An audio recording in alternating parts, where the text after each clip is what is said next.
Hello. Hi everyone. Check it out. My microphone works now. I was in Oz's stream talking for the last like 15-20 minutes of that stream, but my shit was muted and I didn't realize. So hey, I have a voice again. Hi everyone. I am pounding some of this mac and cheese I made for dinner. I should have eaten it earlier, but my sense of timing goes out the window when I'm playing Vintage Story. My starvation in game made me forget that I have starvation in real life. It's really shitty mac and cheese too. I'm really disappointed in this. I make a way better bowl. But hey, hi everyone. I know June's here because June's in chat right now. So June's getting a shout out right away. June, you still have time to grab first. You can do that. Everyone go watch June. Larry. June's good people. June just made affiliate. Go follow June. And give her lots of subs and stuff. Mm-hmm. I'm ignoring you. Bye. I'm censoring. The mac and cheese is like strangely salty. I don't know. I'm not a fan of this one. So hi everyone. How are we doing today? I wasn't sure if I'd be able to play this because, let me tell you the story about my computer. Oh boy. Nothing but troubles with my computer.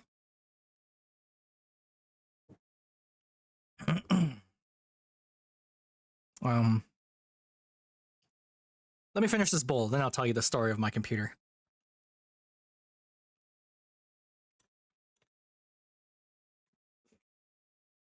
It is funny looking at my list, my activity feed, and seeing like how many people follow me when I'm off stream. It's very funny. And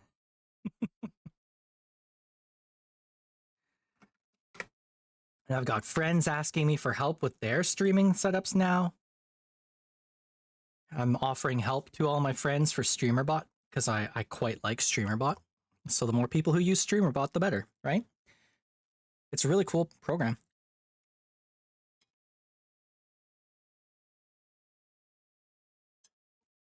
This mac and cheese sucks.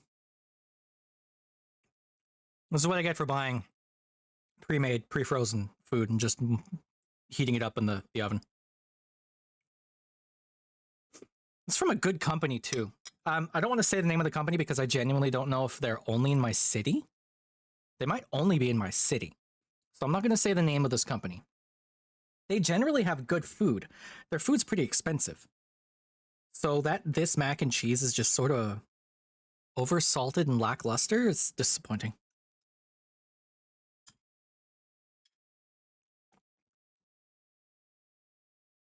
I'm still eating it though, I'm hungry.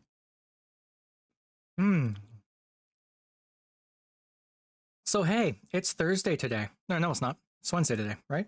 Yeah, it's Wednesday today. Last week, or the last couple weeks, I've been playing Citizen Sleeper. I'm going to put that aside for now, because I should have given the games I played in my debut week a little bit more room to breathe. I did like all of Citizen Sleeper 1, or at least an ending from 1.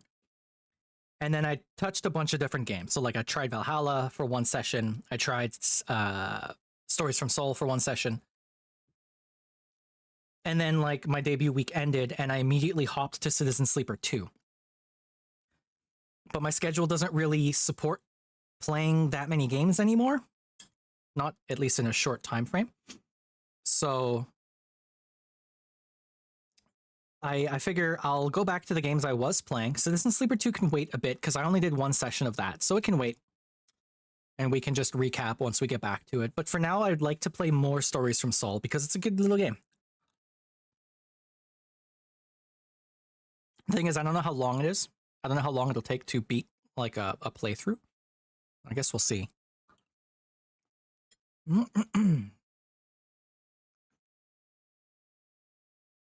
Man, y'all are quiet today.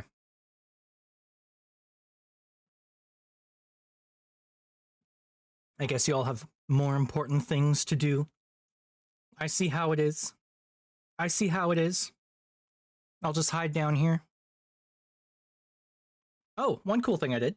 I updated Squonk Chat. So I use Squonk Chat for my on-screen chat thingy. And Squonk just released an update for it, and it has badges in there now. So it won't do any of the custom badges, so like you won't see your sub badge in there if you sub to me. But it will do the default Twitch badges. So that's kind of fun. Hopefully Proler figures out how to put like the custom badges in there too, because that'd be really cool.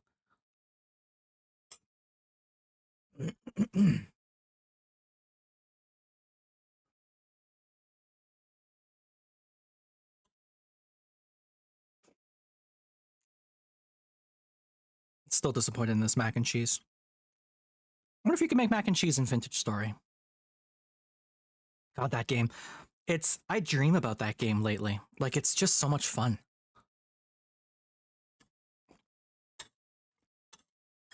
Except, we may have been focusing a little too much on the... Not we, sorry. I focused too much on, like, the smithing thing, right? The blacksmithing thing, because I like that kind of gameplay. So I've got a really nice little smithy set up, and I've been making tools, and we made it to the Bronze Age already, and that's been fun. But kind of neglected other places I could help. So like it's mid-October in game now, and winter is fast approaching, and it turns out we're at a pretty high latitude. So like it gets dark really fast at night now, in the afternoon, or the evening, I should say. And it gets cold really, really fast now. So, bit of a problem.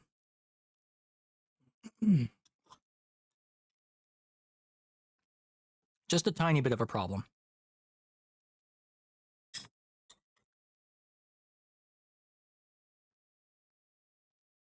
I'm trying to picture our little setup. I mean, I've been trying, right? So like, I've made all the weapons that we need for hunting. We've got some spears lined up so we can hunt throughout the winter. We've got lots of hooks. We use the butchery mod. So the butchery mod adds like a really sort of in-depth mechanic to actually butchering animals. You don't just harvest from them anymore. Like you actually have to hang them up, and you can bleed them, and you can use the blood for stuff, and you can get fat more easily from them. So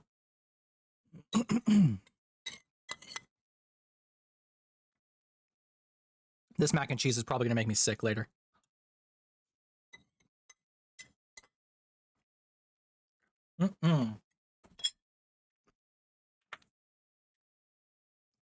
Okay.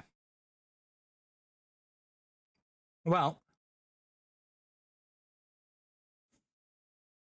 y'all are being really quiet, so I think we'll just get straight into it. Get stuff up and running. I'm going to keep a monitor up on... Hey, Nick. I'm going to keep a monitor up on my screen for temperatures because I recently had some troubles with my computer. And I don't want anything to explode while I'm playing. So, scoot that off to the side. Should be working pretty well. We've got music. We got game. Are you going to show up there, game? Yes, no, maybe? There it is. Hey.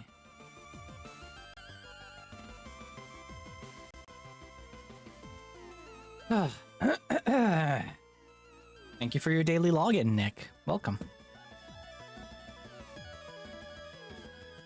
No one's grabbed first yet. I'm surprised. Usually first is the first thing to go.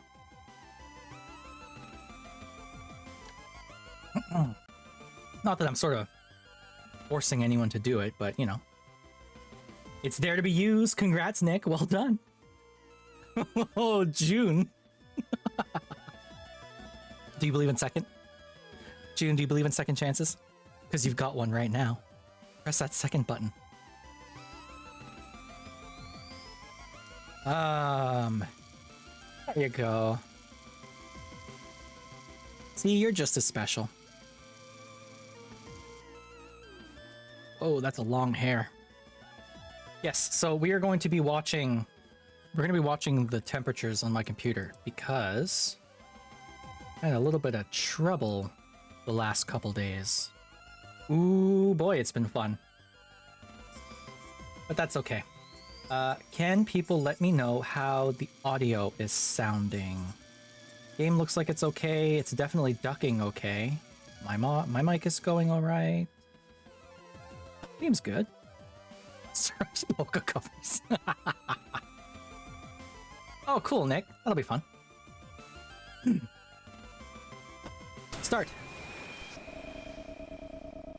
September 21st, Planetary Calendar 209. Following a raft of... Wait, what? Hold on, I did this already. No. Load. Alright. I shouldn't have hit start, I should have hit load. That was on me. Ah, do you remember? I don't. I'm sorry to tell you. Right, and we get to listen to the beeps and boops from this this game. It's beeping and booping. Hi, Azza. Welcome, Azza. Azza, fun fact. That phone call I got from my partner was all of 20 to 30 seconds long. But then my Stream Deck told me it unmuted me, but then didn't. So I was talking for the last like 15 minutes of your stream. I was plugging myself and my stream to your chat. Like I was talking the whole time and I was muted the whole time. Yeah, I'm so annoyed. Just such a stupid thing. Ugh. I know, it's okay though. I've got my rum to keep me company. I actually have a bottle of rum on my desk still from the drunk Marvel Rivals night. I should put this away. I haven't touched it since, but it's still here. Yeah, so bit of trouble with my computer. I guess I'll let me talk about this real quick. So my PC, I don't know if you were watching my Blue Sky, my PC the last week or so has started randomly shutting down and rebooting, I should say. And you tell anyone that, and it's like, oh yeah, random reboots, no blue screen of death.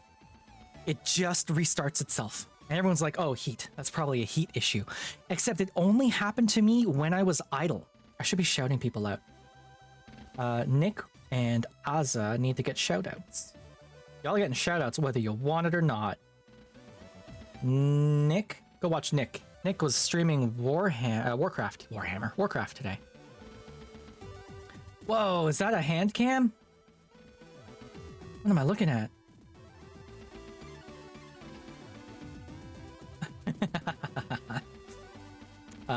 So my computer started randomly shutting down, right? Oh, I see. Okay, cool. VR chat, that makes sense. It's hard for me to see. I've got a very small setup on our thumbnail-like thing. So, isn't that always the way? So, random reboots, but only when idling and only after like 10 to 20 minutes of idle, right? Very, very strange. So I'm trying to diagnose it, and I'm running through the tests, the diagnoses. You know, you always start software first because software is maybe easier to fix. So I'm playing with my power settings. I'm going into my BIOS to see what the hell is going on in there. I run diagnostic tests for my temperatures, for my power output. I grab a piece of software that'll push everything to its max to see if anything crashes. Hi, Spooky. And like nothing's happening because it only like reboots when it's idle. So of course me pushing the CPU and the GPU to max isn't going to do anything. When I'm using the computer, it'll last for hours. It's only when idle. So it's like, okay, it's got to be a hardware issue then, right? So I test everything. I test the PSU. You know, I open up my case, I dust everything, I reseat all the power cables, I reseat the RAM. I'm doing the stuff you're asking of me, Spooky, don't you worry. I reseat the RAM, I reseat the GPU, like I do everything. Eventually, I finally find one... Hi, Spooky. I finally find one person. Spooky, can... Where's my thing? Spooky, when I'm telling a story, can you not shoot me, please? Please.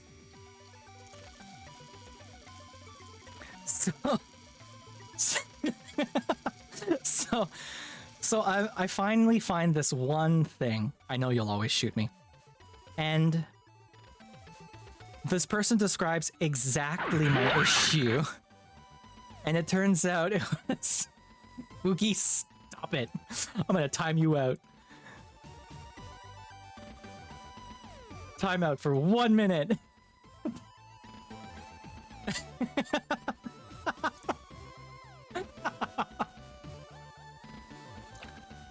I meant to do 1 minute. I don't know why it did 76 seconds.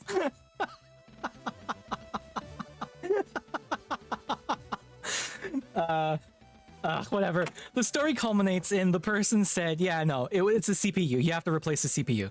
So I run out to the store, I buy the updated version of my older CPU, I swap it in, and everything seems to be working. So, whatever, I guess. Okay. Alright, let me go through the stuff that happened. Clean glasses, did that. Med check, just took it. Hydrate, did that with the meds. Spooky grabbed their daily login, congrats. Peachy 2, congrats, thank you. A stretch for Spooky. Hold on. Hold on. There's a free on for you. And I got my cat ears out. And a daily login from Ninja. Welcome, everyone. You're all awesome. Spooky, I'm sorry for timing you out. I've never done that before. Everyone go follow Spooky. Spooky is an amazing streamer. Go follow them. She's very, very funny. Just be ready for like peak horny. Spooky streams are horny max all the time. I did drink some. Welcome back, Spooky.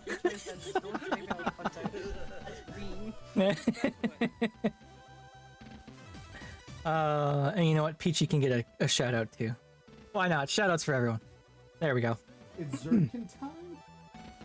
Anyway, so that's the tale of my computer being a piece of shit. Family tree, even Olympus would be frightened. Yeah, no shit. Just a nightmare.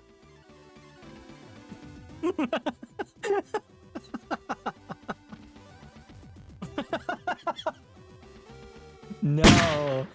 No. Chat. Timeout.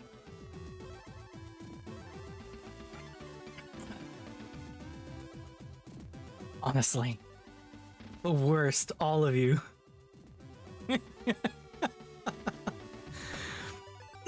Okay, except for you, Azza. You're the best. Azza's the best. We all love Azza. Go follow Azza. Okay. Last time we played, we met Cassie. Do I have like... We get armored frames, e-magazines. Spooky, I shouted you out and I said hello and everything. I did all my tasks. We're currently in Cassie's room.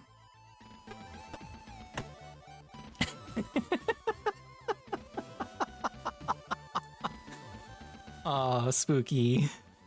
There, Spooky. Spooky. Don't you worry.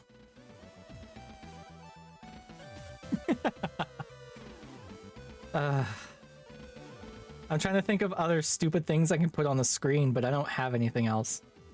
I guess I have my decorations. Here, have a free Jacko pose.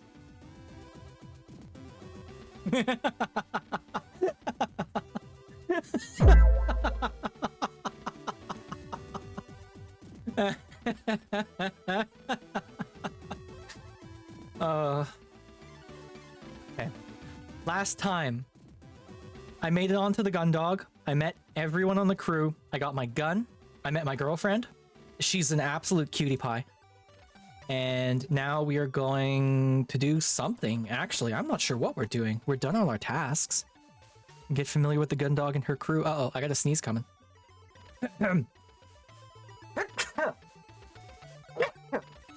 Excuse me. So I guess I'll just...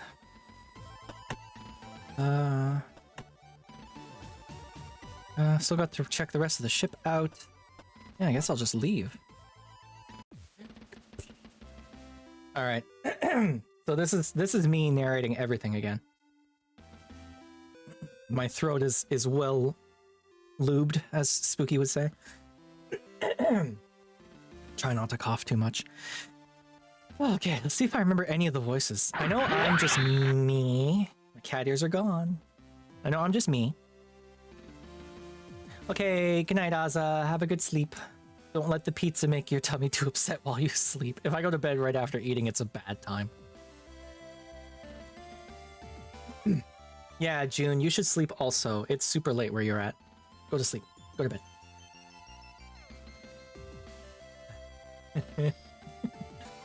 Alright. With Cassandra leading the way, the two of you leave Cassandra's quarters behind you and step into crew quarters corridor 2. Crew quarters corridor 2. Cassandra pauses for a moment, looking left then right before turning back to face you with a smile on her face. Look how cute Cassandra is. Ah, I'm completely in love with her. Cassandra's just the cutest. Kitsune udon recipe. Oh god. I would commit a crime for a good bowl of kitsune udon right now. I think it might be my favorite Japanese dish. It's so good. God, it's good. Let's see. I don't remember her voice, so we're just gonna wing it. Not that I have voices for anyone, I'm not a voice actor. Well, that's it, Len. Consider yourself officially acquainted with all there is to be acquainted with on board the one and only JFS Gundog. I hope you enjoyed the tour. I did. It's probably up there in my top 5 ship orientations. Top 5? Okay, you're right. Exclamation mark. Cute she is, seriously. Top 3. What? Sandra. Maybe a triple shift to start your time aboard the Gundog is more to your taste. Well, that did happen to me on board the Thunderbolt, so if that didn't happen, I guess it'd definitely been my favorite orientation ever. What a coincidence! It looks like your schedule's clear until tomorrow morning. Whoa, in that case, 5 stars, great tour, especially the guide. Exclamation mark. So now that the tour is over, your duties don't formally begin until tomorrow. If you want, we can take another look at anywhere on the ship, or if you want to call it a day, that's cool too. I think I'll... Oh, I don't know. I mean, I've basically looked everywhere, right? Let's just call it a day. By the way, I don't know if y'all saw it. I don't know if you could see that flickering. Oh, my temps are good. My temps are good. I don't have to worry about my temperatures at all. I am pleased as punch. After installing the new CPU, I was worried out of my mind because, like, building a computer is easy, right? It's expensive Lego. You just put everything where it goes. There's really only one spot for everything to go, except for some of the clips, like the power plugs off of your PSU into your into the motherboard. But even then, everything's labeled. So like it's dead simple, right? Like you could be brain dead and build a computer. But then you got to put thermal paste on your cooler for your CPU, and then it's like wing it. I don't know. Figure it out. You got this. Maybe. I don't know. You turn on your computer. Does it explode? No, I guess you did okay, but maybe you didn't. Who knows? So like I've been so worried all day that I did my thermal paste wrong. But I guess I did it okay because my temperatures are pretty good. Not that this is a difficult game, but I am streaming too. So... I don't know. I don't know. It's fine. What was I saying? My temps are good. I'm playing this game. Okay. What am I gonna do? Keep looking around? Call it a day. I'm gonna call it a day. I think that's enough for now. I should probably go over the mission logs before tomorrow and get an early night. I know the captain seems pretty relaxed, but I don't want to make a habit of late starts. So responsible. I've got the late shift tonight, so maybe I'll get a nap in too. The two of you leave crew quarters corridor 2 behind crew quarters corridor. Crew quarters corridor. Crew quarters corridor. Crew quarters corridor. This is the phrase I made fun of them for saying incorrectly last stream, isn't it? And now I'm stumbling on it. The two of you leave crew quarters corridor 2 behind as you both head back to your quarters. Cassandra being on board had been a huge surprise, but having spent this time with her, you found that all the anxiety you'd been feeling when you'd boarded had disappeared completely. You continued to chat casually about your schedules, the mission, and your plans for your next shore leave. Eventually you reach the four-side thoroughfare, and you turn down the corridor that leads to your quarters. Okay, I'll see you soon then. Oh, well, look who it is, the Khalik coward. Oh, no. You don't even need to look beyond Cassandra to know who's standing at the entrance to the corridor. Although you'd recognize the mocking tone anywhere, the real giveaway is the nickname, one you'd thought you'd escaped a long time ago.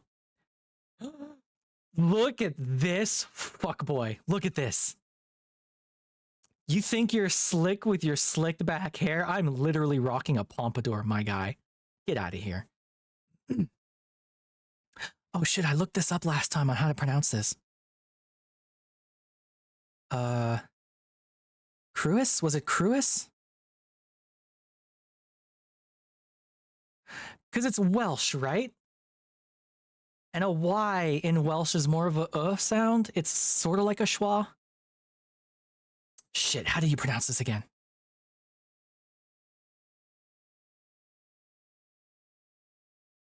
Back to the Google. I want to get it right. It's very important to me that I get it right. How to pronounce this word. What does Google say?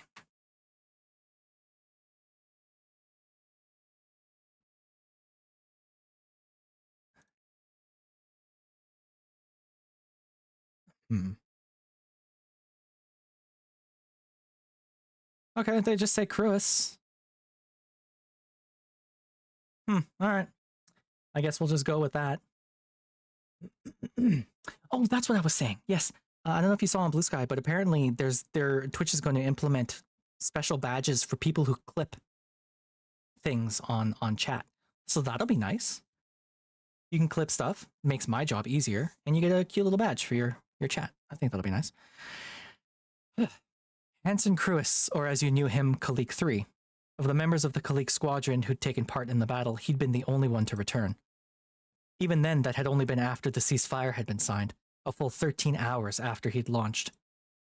From what you'd heard from other crew members, he'd survived by playing a game of cat and mouse with the enemy forces in the debris field. By shutting down the majority of his systems and hiding amongst the wreckage, he'd been able to launch surprise attacks, taking down his pursuers one by one.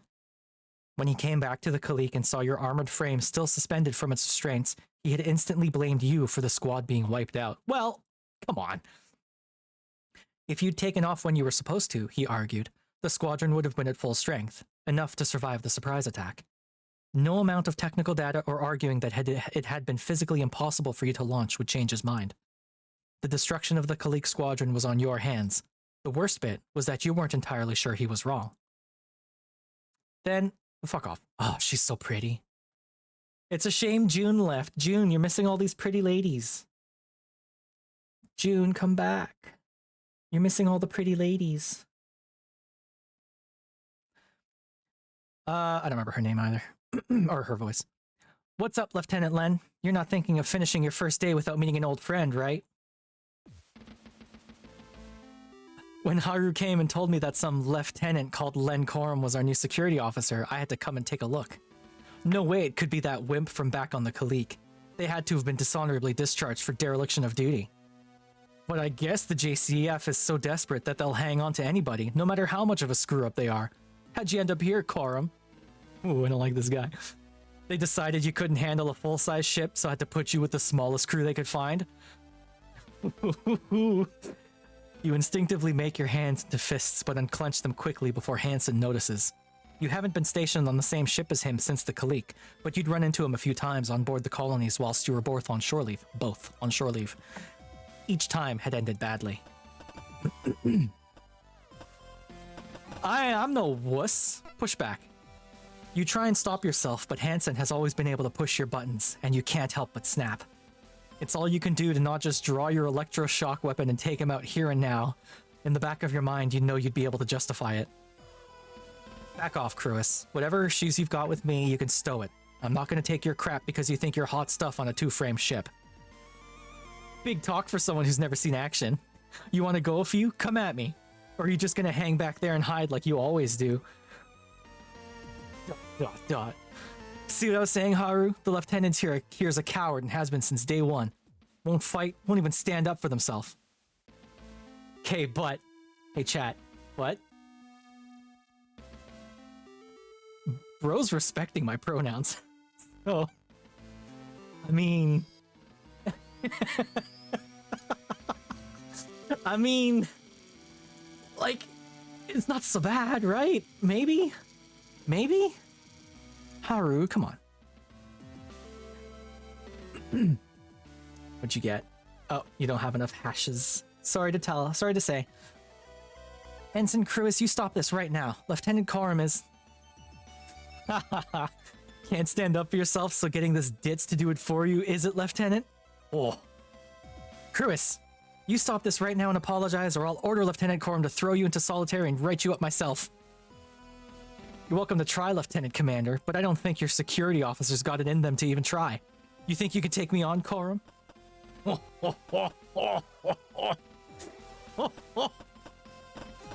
Oh, this motherfucker. Staring Hansen in the eyes, you say nothing, but instead slowly move your hand down to the holster on your hip that holds your electroshock weapon. With a slow, deliberate motion, you undo the clip and lay your hand on the weapon's grip. I suggest you do as a Lieutenant Commander says, Ensign. I'm authorized to handle insubordination as I see fit, especially when it's hostile. Hansen steps past Cassie and right up to you. With his face inches from yours, he places his right fist into his left hand and cracks his knuckles. He's so close that you can feel his breath on your face as he sneers at you. I'm surprised, Lieutenant. I didn't think you had the guts to make a threat like that. But do you think you're fast enough? Come on then, Lieutenant, what's it gonna be? You gonna show me who's boss on board this ship? You gonna make me obey that order? You wanna think long and hard about what you're gonna do, Lieutenant. Never know when you're gonna need a friend like me. I mean, we're all crewmates here, right? I'm not heartless.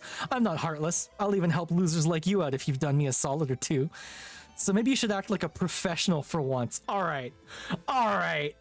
Listen here. Hey, chat. So here's my fucking problem with, like, the current state of politics, right? We're getting into this shit. Yeah. There is a game that these fucking idiots play where they push and rile and push and break the rules, the societal rules. And then the second you push back, they hit you with, oh, so much for being tolerant. So much for being the bigger person. And you know what? Fuck that. Fuck that. If I had a real gun on me, oh, he's getting zapped. Oh.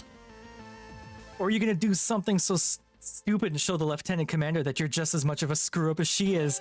This guy? Yeah, exactly, Nick. You know it.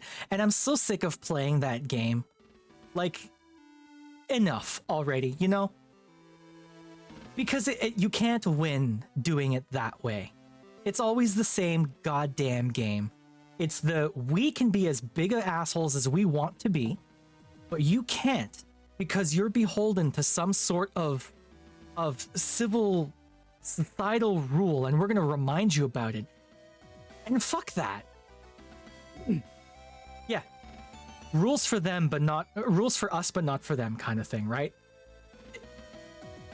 Aggravating, and I don't play that game. Especially because bro just insulted Cassandra, and Cassie's the cutest girl on the ship and also canonically my girlfriend. So this asshole's getting shots in the chest. Give him what he wants or stand up to him? I don't care about giving him what he wants. Hell yeah, I'm giving him what he wants. Oh shoot, give me half a second.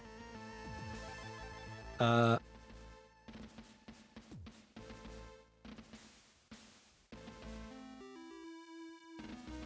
I back? Did it unpause correctly? Oh, it did. Yes, okay. You feel a white-hot bolt of anger shoot through you. Without thinking, you clench your right hand and snap your whole body to the left, bringing your fist up in a tight arc. It connects neatly with Hansen's jaw, and the pilot staggers to his right, falling into the nearby wall. Fuck it up. Len, stop it! No, absolutely not. Almost bent double, Hansen pushes himself away from the wall using his right hand while slowly dragging the back of his left across his mouth, smearing the blood from his split lip across his cheek. Oh, fight, fight, fight! He pauses briefly, then without warning hurls himself at you, catching you off guard and knocking you to the floor. Before you can recover, Hansen is upright and grabs you by your collar. With no time for you to react, he throws back his right arm and brings his fist down on you in a savage blow, following it up with another and another. Your head is left ringing and your vision blurred, but before he manages to get another punch in, you swing your right elbow into the crook of his left arm, breaking his hold on you. With Hansen now thrown off balance, you push back and grab his jacket, using the leverage to wrench him to the ground. Now free, you quickly scramble to your feet and steady yourself. It's not long before Hansen is back up and the two of you continue throwing punches. I have a pompadour and a mullet. Hardcore. After deflecting a jab, you spot a perfect opening that would let you finish this. You plant your left foot firmly and cock back your arm before swinging forward. Cassie, no! Lieutenant, stand down! You barely manage to stop yourself from throwing a punch with all your weight behind it as Cassie steps in between the two of you, facing you down. You stagger forward but manage to regain your balance, seeing that Haru has grabbed Hansen from behind and locked their arms around his. Oh! Crap, I've been calling Haru she, but apparently she's a they. Okay, well, they're still really cute. Oh no, Cassie! Both of you are a disgrace. This is unacceptable. The white-hot fury that had been fueling you disappears quickly, and in its place you're left feeling queasy and shaky. As you catch your breath, you see an anger in Cassie's eyes that you'd never witnessed before. Ensign Cruis, you are confined to quarters until further notice. Cassie strides over to Hansen's quarters and, using her keycard, opens his door.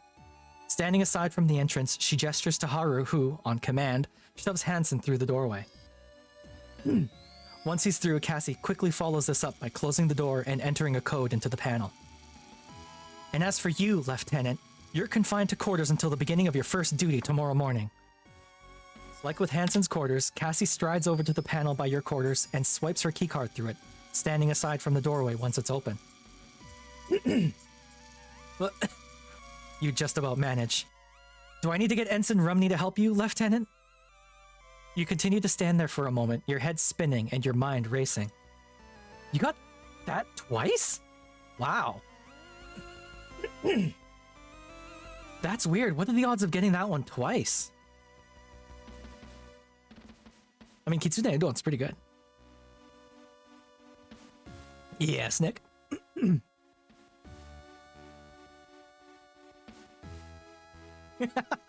Okay, well, good to know. It's a 1 in 170 chance of getting that. I don't know what the odds are of getting it twice. It's been a long time since I took a stats class. Oh, I shouldn't have had mac and cheese before the stream. My throat's all gross from the cheese. Cult tech is kind of cool. Don't practice anything occult with me. My body is very well built.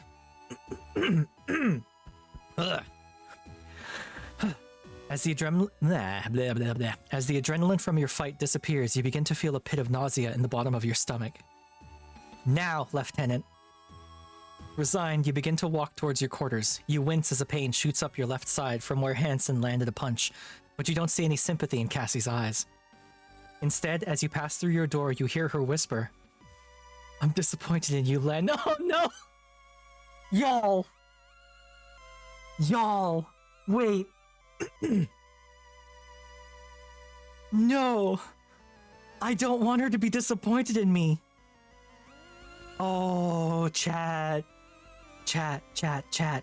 Do I save scum? Oh. No.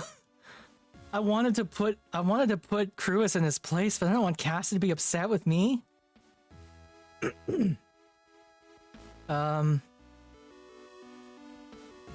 Damn it.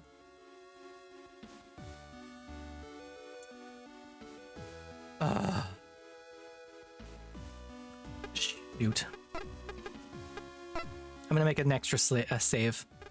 I'm gonna keep that save, because this is before Cassie hated me. Once through, the door slides shut behind you, and you're left standing in the near silence of your quarters. You make your way over to your bed and gingerly sit down, the same pain reappearing in your left side. You sit still, staring at the door that's been locked behind you, thinking about Cassie's words from earlier. Big day ahead tomorrow, huh? You sigh. We'll see. April 23rd, Planetary Calendar 214.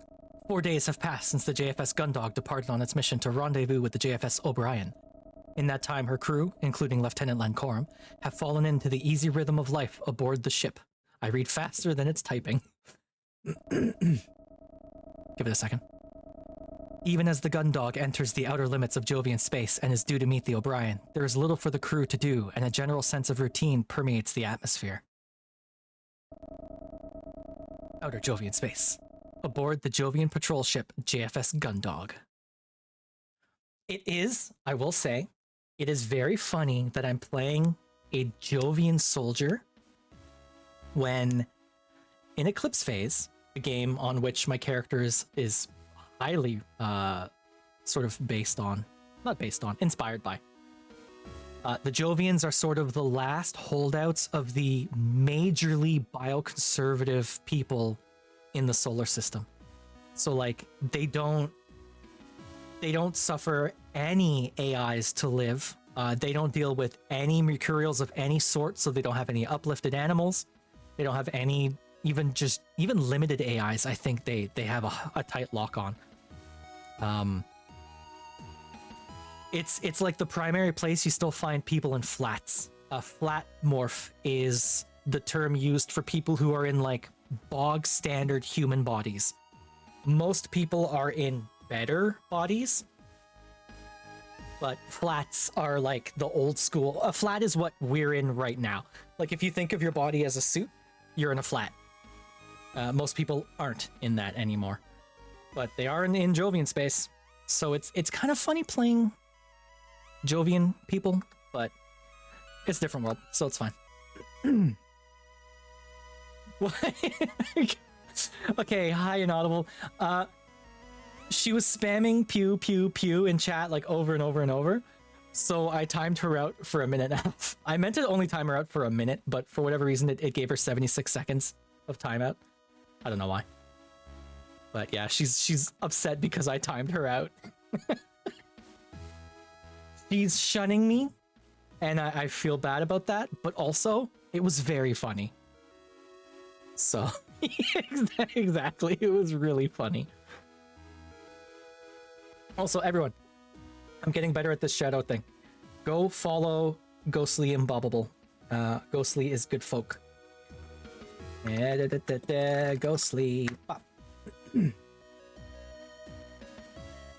Is it the butthole one? Oh, it's not. I'm being handled roughly. Oh, it's a repo. Like it, you know it. Yeah, sure. We gotta play more repo. We gotta play more Lockdown Protocol too. Lockdown Protocol's so good. Okay. You're just finishing the last of your coffee as a shrill series of electronic pips begins sounding from your wristwatch. Without looking to check the time, you turn off the alarm and rise from your seat, knocking back the last of your drink once you've stood up and then taking the empty cup back to the food vendor. Leaning toward Lockdown as the next collab? Hell yes, sign me up. It's easy to lose track of time on board a military ship where the light is kept at a constant level, so you rely on a series of alarms you've programmed. You know that this one means your shift is due to start in a few minutes, giving you time to finish whatever you may be doing. You place the cup back into the vendor, where the machine latches onto it and then retracts it into a space that is quickly sealed by a sliding panel. As the sound of muffled whirring begins, you turn back to face the empty mess hall. Time to carry out the day's security checks then. Let's see. I need to stop by fire control, the hangar, and engineering to check that everything's going as it should. Oh, was that it? Was there not more to that? I would have read that differently if I had if I had known there was less to that. Oh, bad line reads. Welcome to Len.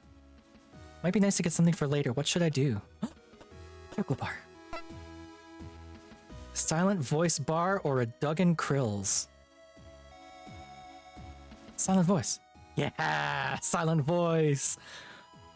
Excellent movie. God, a silent voice was good. That one makes me cry, actually.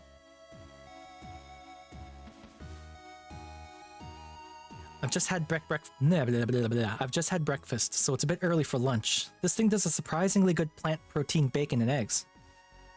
All right, well, I guess we'll leave. Let's give her a cheeky save, yeah? All right. What are my tasks for the day? Visit engineering, visit fire control, and visit the hangar. All right. So we do need to go into the hangar. Hold on, I'll use use instead of that. Now's as good a time as any to check out the hangar. Yes. I hope I've made up with Cassie. I like her. She's too cute. All right, the hangar. Let's see.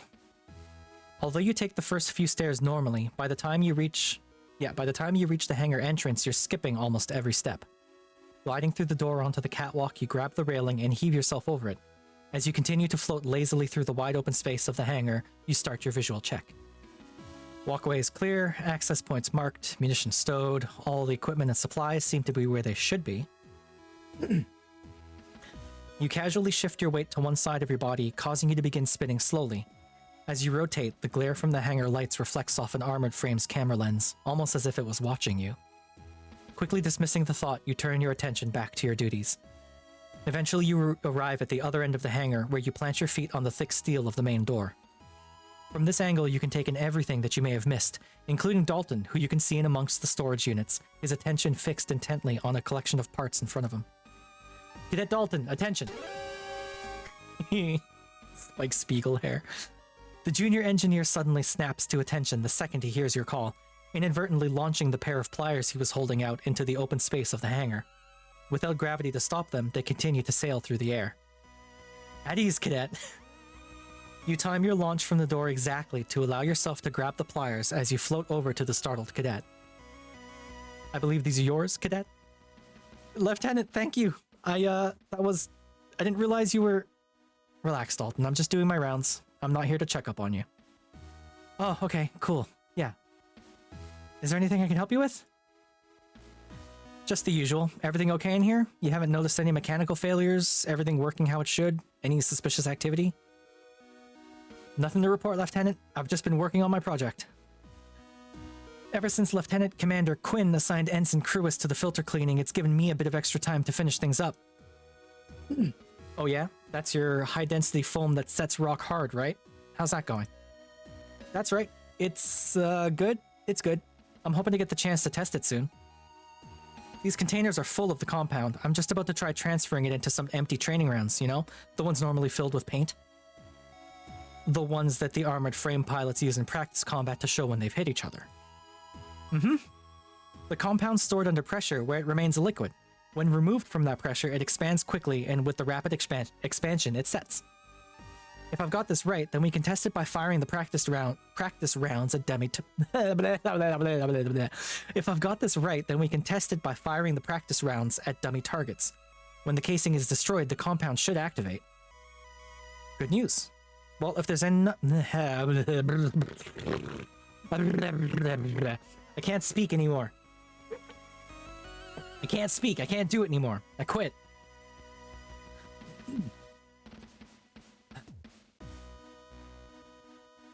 Good news. Well, if there's nothing I need to know, I'll head out. Let me know if you see anything out of place. Yes, Lieutenant, I will. Although, I was wondering... What's up, Cadet? Yeah, it's nothing. Don't worry about it. If you're sure, Cadet. Alright. I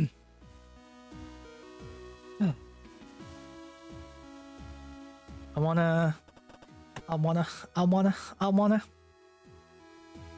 yeah, I've already done that. Okay. Let's... Dalton, what were... Yeah! Slow down, Cadet, it's me. Oh, sorry, Lieutenant, I didn't realize you were still here. Don't worry about it. Anyway, you've got something on your mind. What were you gonna ask? Oh, it's nothing, Lieutenant, don't worry about me. Come on, Dalton. It's not exactly like I'm rushed off my feet doing the security rounds. What's up? Well, if you're sure... The chief sent a message that she wants me to head over to engineering to carry out a job. But I'm right at a critical part of the process to decant the compound into the training rounds. If I stop now, I'll have to stow all my equipment, so I'll be late anyway, and then I won't have any time, and then it'll be... Okay, slow down. What do you need me to do? Oh, sorry, Well, I just need a bit more time. Chief's got something she wants me to do, but if I stop now, I don't know when I'll get another chance. Is there any way you could cover for me? Yeah, alright. Say no more, I'll take care of it. You will? I mean, are you sure, Lieutenant? Don't even worry about it. If it's something I can help with, then I'll lend a hand. If I can't, well, I'll cover for you. Don't sweat it. Thank you, Lieutenant. With the extra time, I should be able to get these rounds ready for testing before the next AF drills. Thank you. No problem. Now get back to it. If the chief thinks you've slacked off for nothing, then you'll know about it. Thank you, Lieutenant. I'll get right on it. Ugh. This little nerd. I do like him, though. He's cute. Alright, so that's one thing off the list. I'm gonna do that. Visit fire control and visit engineering. Let's go to fire control. Yes. You still feel a little bit awkward checking on fire control as part of the security report. Although Dylan is always friendly enough, you can't help but feel like you're intruding on his personal sanctuary. It doesn't help that his headphones are so big that short of shaking him, it's hard to get his attention. Well, here we go. Morning, Lieutenant. How's it going? Oh, hey, Dylan. Everything all right? I thought you'd be listening to your music. You're a pretty punctual person, Lieutenant. So far, you've come by here the exact same time every shift. All I had to do was find which albums would last until just before you got here, and now I don't need to get interrupted mid-jam. Very smart. That's pretty impressive. Aren't you going to get bored of listening to the same albums every morning, though? Nah, don't worry about it.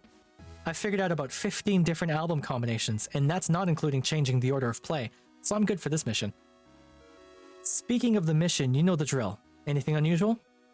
Nothing at all, Lieutenant. Not even a scrap of debris. Good lord, what is going on with me today? I've been keeping an eye on the long-range targeting systems too, and we've had a blip, but the energy readings match the O'Brien, which makes sense. Yeah, I thought so. We're so deep in Jupiter's backyard that I don't think we'll be seeing anything at all aside from the O'Brien. Pausing for a moment as you idly shift your focus from one screen to another, a flicker on one screen catches your attention. What was that? Lieutenant? This screen here, it just flickered. What do the readings say? Oh, that's a long-range targeting system. It's fed with data from the long-range communications system, which has been on the fritz recently. Chief's been working on it, trying to figure out where all the feedback's coming from. That's the kind of thing you should be filling me in on, Gunner Dees. I forgot this guy's name was Dees! These nuts. If our targeting systems aren't operating properly, then I need to make sure the captain knows. My bad, Lieutenant. Since Chief said she was on the case, I figured it was all in hand. Well, let me know next time. That's it though? Nothing else? Nothing at all? Alright, keep it up, Gunner Dees. Dees. Yes, Lieutenant. I'll talk to you again. What's going on, Lieutenant? I listened to that Trish and the Replicants album you lent me the other day. It was pretty good. Oh, hey, nice, nice. If you're into it, I've got a few other albums I can lend you. Ever heard of Firebombing? I was wondering if you had something a bit less rock? What were you thinking? Well, I really liked the Lin Mini May song. I really liked the Lin Mini May song they were always playing back on Europa before we left. Do you have anything like that? Lin Mini May, that overproduced twee stuff? Bro. Come on, Lieutenant. Next you'll be telling me you want to listen to a whole album of Princess Maria ballads or something. I mean... Okay, I did not mean to say I mean at the same time as me. That's funny. No way, Lieutenant, come on. You're listening to Firebombing next and that's it. Alright, okay. Leave the tape with me next time you pass by my quarters. Princess Maria. Who could have taste in music like that? Okay, we've got ads coming up in 9 seconds. I'm gonna go on a quick little break. I'm gonna go say hi to my partner who just got home, and I will see you soon. Be back soon.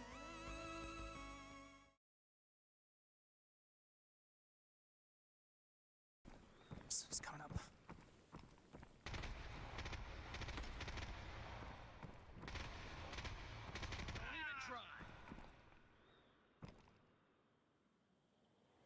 Okay, so far so good. Oops. Oof, ouch, my tummy. Oh yeah, I see him. Oh, that's way too short. Hold up. No. Yeah, I just see him. We're not doing that. Hang on. I've got a rangefinder. He's at like 750. I just got him. Beautiful. Nice. There's another one laying down 260 at 566. I see him. Yeah, go. Drop. Gorgeous. One shot. I should start running marksman. Oh, I see a third.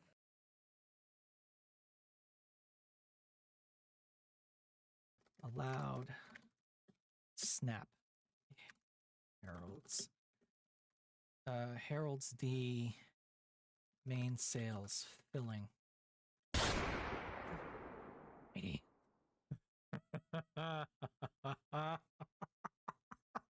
Exactly like that. The sails fill with the sound. With a sound like a gunshot. Ritzy.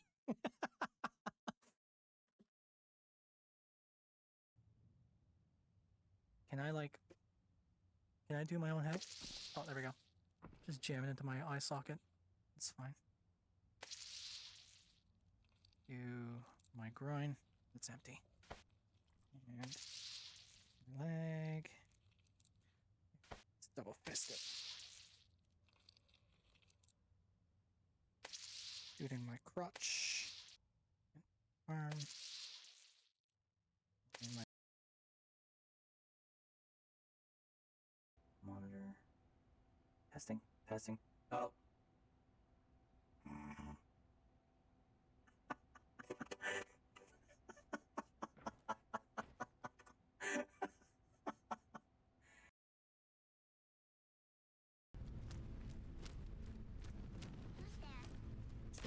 Oh, jeez.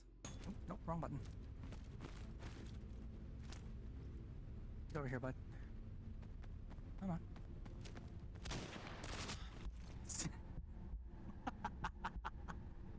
Okay. Alright. Yeah, I changed the slugs.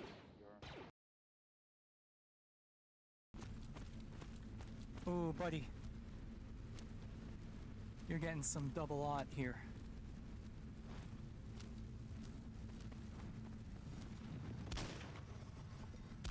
Oh, that's not good. Are we friendly now? Okay.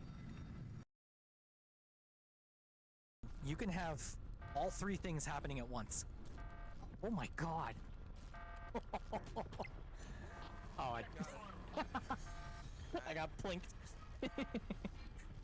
It's so overwhelming. Yeah, I don't know how I was alive. Might be the most phantom of all time. I love watching Austin Powers.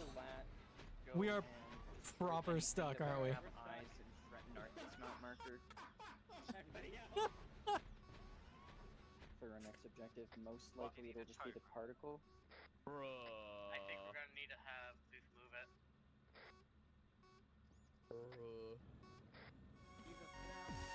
move it. Okay, we're back. Oh, I should have got more water during that. That was stupid. I'll just have to drink my rum instead. Okay, so we've checked all of this stuff. He gave me a new thing. All that's left to do is engineering. Don't need to go to the mess hall. Where the hell is engineering again? We're here. We already did fire control.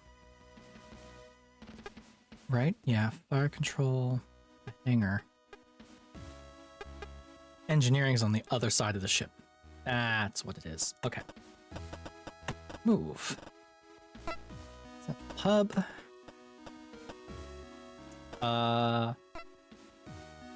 Aft thoroughfare. Yeah, there we go. Engineering. I have to announce myself or else the chief will get pissed off. Lieutenant Lencarm entering main engineering. You declare to the cavernous expanse of machinery and access ways that makes up the engineering section. You'd been instructed to announce your arrival by the chief, and since the last time you didn't, she nearly dropped the filtration unit on you to prove a point, you made sure not to forget. Access ways clear, no visible detritus, nothing seems to be malfunctioning. You stop midway through your visual checks. And no one's throwing heavy machinery off the higher levels to teach me a lesson in proper conduct. It doesn't take long for you to finish your daily checklist. The chief runs such a tight ship that you don't really expect anything less. Now that you think about it though, she hasn't given you your daily grilling about how insulting it is that you think these daily checks are necessary in the first place.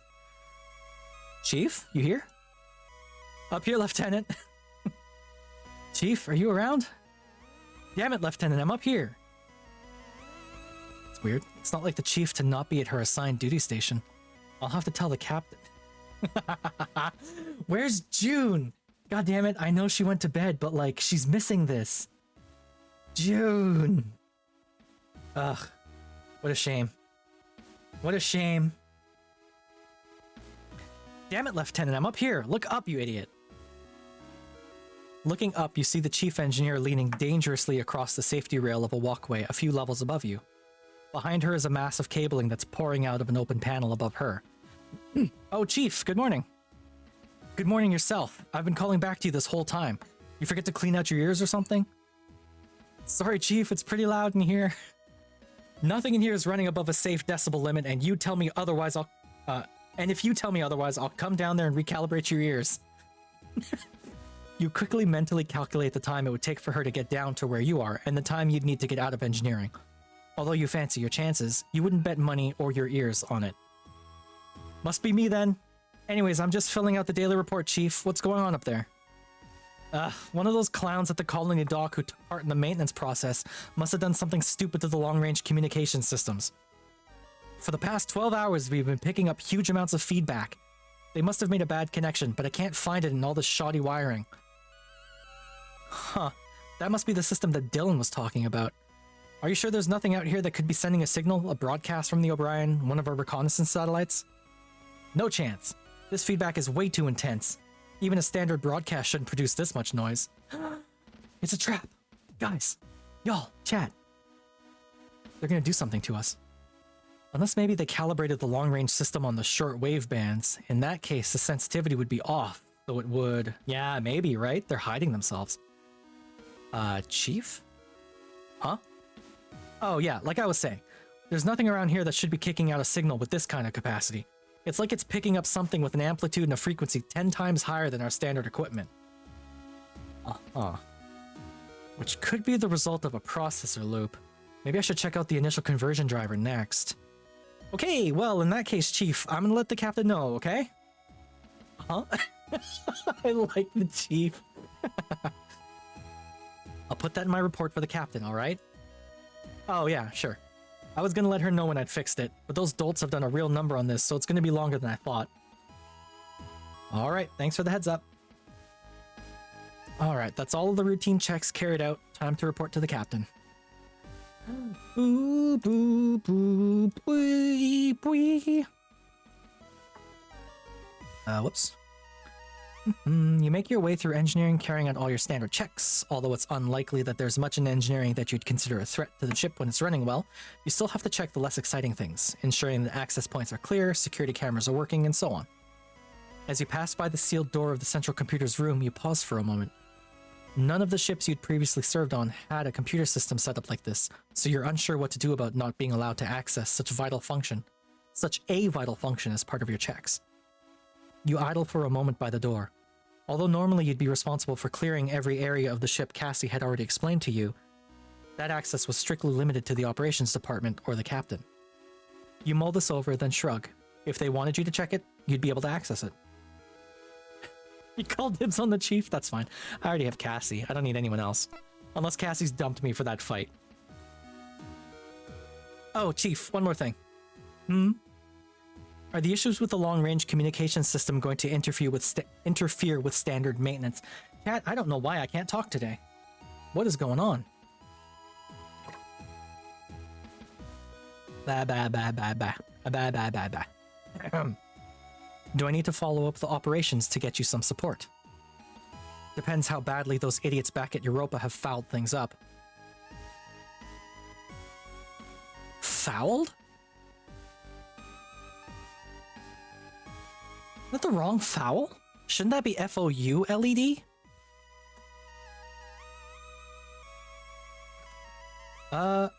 Whoa.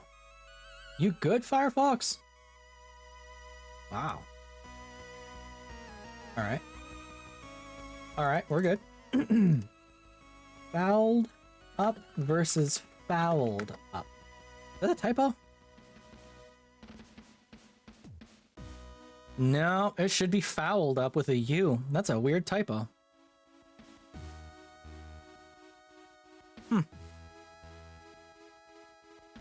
This is correct? Yeah, I googled it. Fouled up. F-O-U-L-D, L-E-D. This is F-O-W-L-E-D. Because a fowl, F-O-W-L, is a bird. Like a chicken.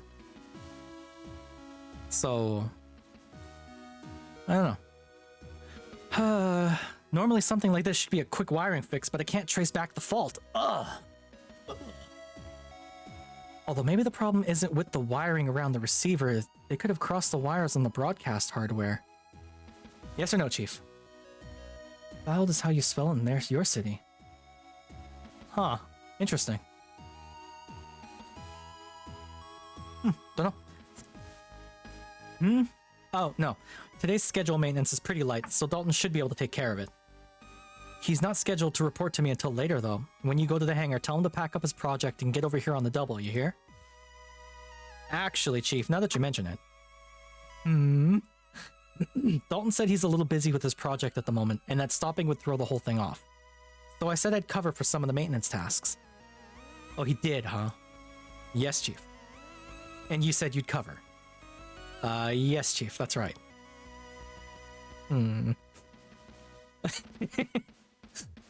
As the silence between you and the Chief drags on, you begin to regret offering to do Dalton a favor. Now that you think about it, what exactly do you know about maintenance? Not only is the Chief going to give Dalton grief for passing off his workload, you're going to get it in the neck for... Well, if he says he's at an important stage in his work, I'm not going to drag him away. Kid's been slaving over that project day and night, or night and day. Got to admire his love for the craft.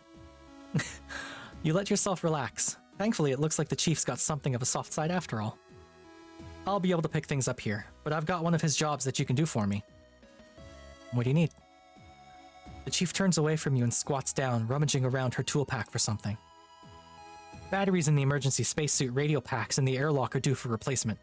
Take these and switch them out for the old ones, okay? She casually tosses 2 battery packs towards you, which you just about catch, surprised by their heft. You got charged batteries!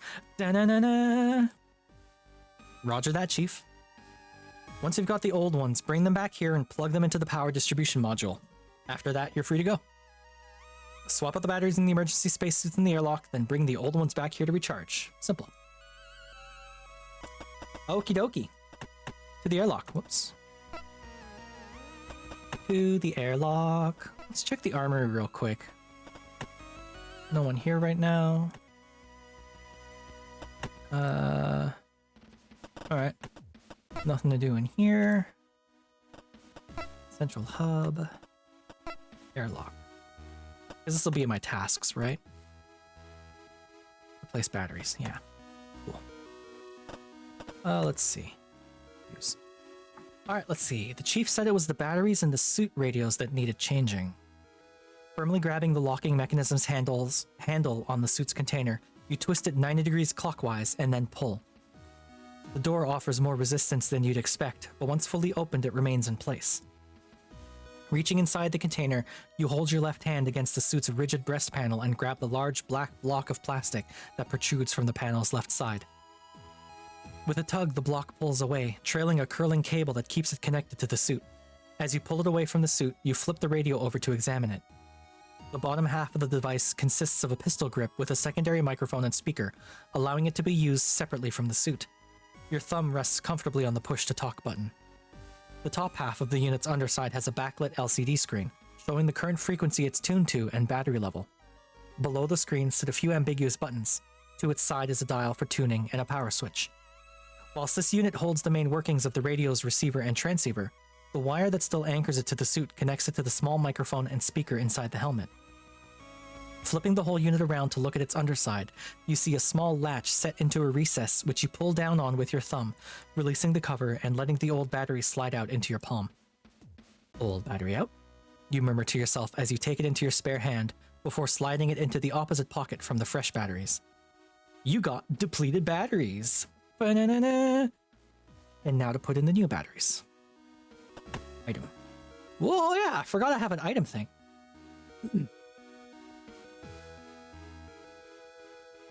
Got my key card, got my gun. Charged batteries. New battery in. With the battery replaced, you reattach the compartment cover, which snaps back into place. Once you set the radio onto its mount on the suit's breast panel and you step back. That was awful. Once you set the radio onto its mount on the suit's breast panel, you step back, close the suit's container's door, and twist the locking mechanism 90 degrees counterclockwise. Sure. With one down, you move to the other storage unit and repeat the process of unlocking the container, taking the suit's radio, swapping out the batteries, and then replacing everything as you found it. Great, all done. Let's go get these back in charging and engineering. Cool beans. Cool beans. Nice and secure. I guess I can cross that off the secondary checks whilst I'm here. Use whilst a lot in this. I don't need to open the airlock. Should I take a look? Yeah, this is the terminal that Cassie uses to access the external camera feed and view the stars. Should I take a look? Yes. Let's see what's going on in space today.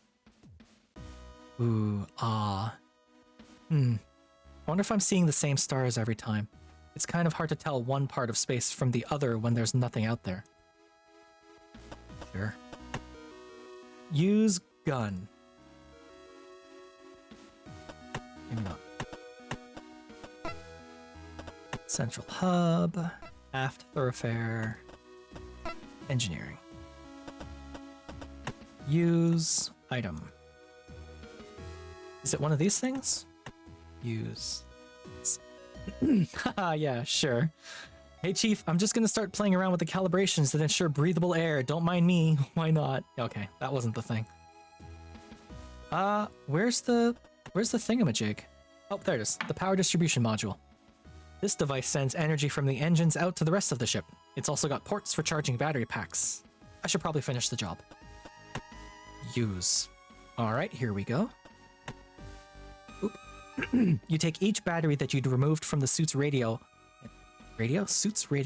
and place them in the charging ports on the side of the power distribution module. They slide in and lock into place with a satisfying clunk, and a red light right above the port lights up with an amber glow. Not colorblind friendly, chat. Red light is okay for charging so long as charged is a blue light or off. But if you hit me with a red light for charging and a green light for charged, then that's bad. That's no good. 1 in between 8 to 12 men are colorblind, and I think it's 1 in, I think 80 to 100 women are colorblind. Something like that. The genetics get a bit screwy. But yeah, it's like 1 in 12. So if you know 20 people, you probably know a colorblind person. Oop. Great, a job well done. I got a thing. I got a Chivo. Okay. Talk to Dalton. Alright. Let's get on out of here. Actually, let's talk to the chief real quick. Lieutenant, have you sorted out those batteries yet? Yes, Chief, all sorted. Good, you're not as useless as you look, Lieutenant. Keep it up. Do I look useless? Thanks, Chief, I guess. Rude. I do like her, though. So there's the armory, there's the central hub. Don't need to go up to the bridge right now. Checking sickbay. Oh, Lieutenant Coram, can I help you? No thank you, Doctor, I'm just stopping by. For what purpose? If I can't help you, then I would have to assume you're here for some other alternative purpose. Did you intend to make small talk? Intend. Did you intend? No, I didn't really come here to pick up more nutritional shakes for Miss Quinn. No. On the captain's orders. No, look, as part of your routine checks. Yes, yes. Just doing the routine checks, checking on you. Everything okay here, Doctor? Yes. Don't let me keep you, Lieutenant. You're clearly very busy. Great, thanks. I'll just be carrying on with my rounds then. Okay, dude. I want to talk to him again. Since I don't really have anything to say to the good doctor, I think it's best that I don't try to strike up another conversation. Sure. Alright. Foreside Thoroughfare. Move into the hangar. Oop. Move into the hangar, yes. Just like me for real. Hi, Peachy. Whenever I do these, chat gets so quiet, and I just have to assume that it's because people are enjoying my narration.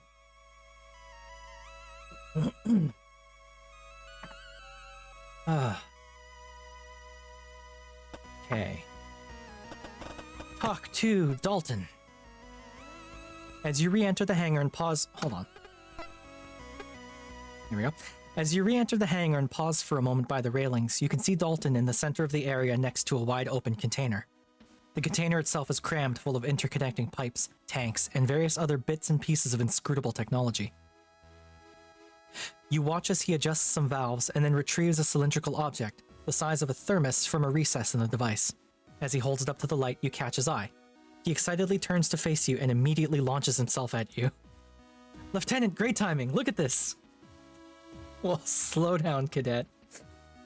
You grab hold of his sleeve to stop him from sailing past you and crashing into the wall by the entrance. Bracing yourself on the railing, you counteract his momentum and bring him down onto the catwalk. Good news? Great news! Check this out! Dalton proudly presents the object he'd been inspecting earlier. How big do you think this is?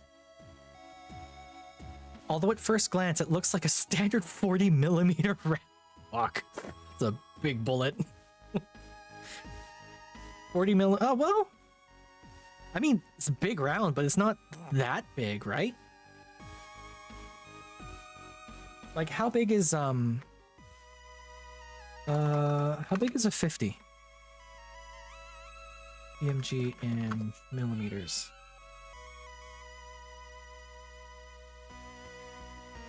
12.7 by 99. Okay, no, so that's a big fucking bullet. Damn. Jesus Christ.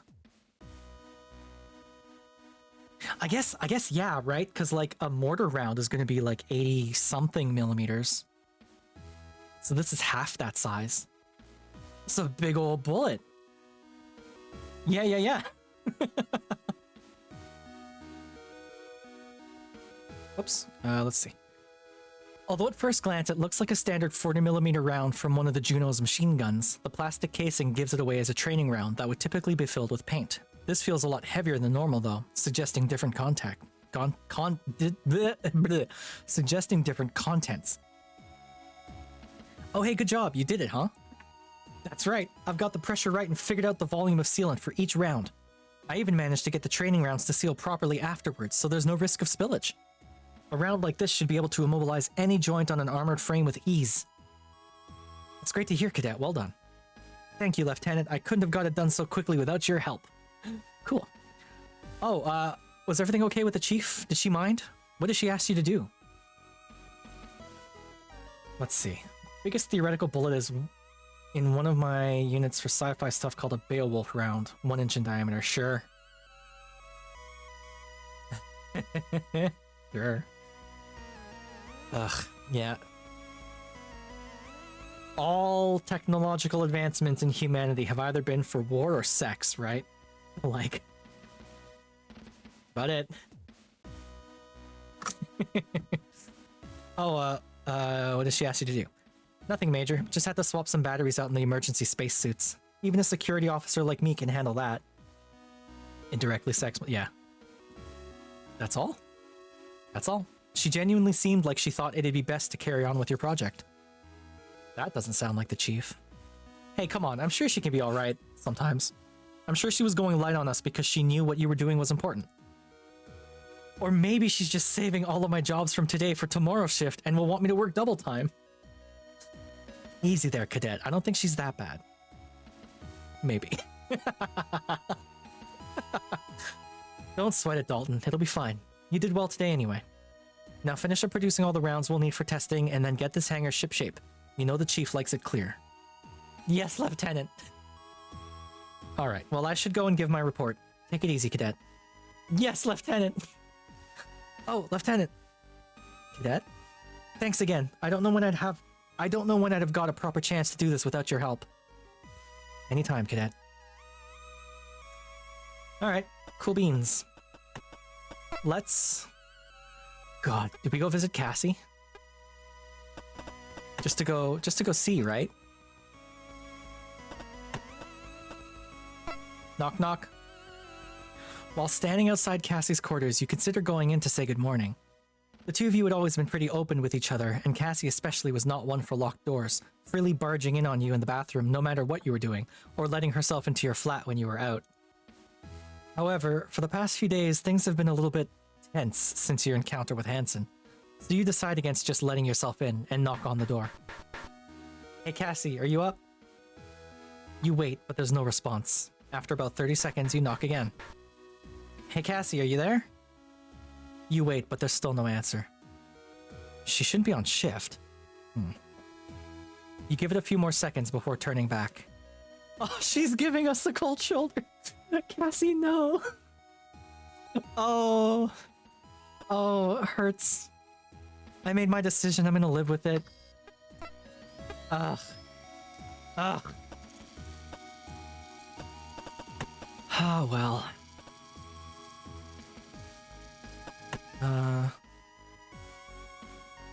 Cassie's quarters. Alright.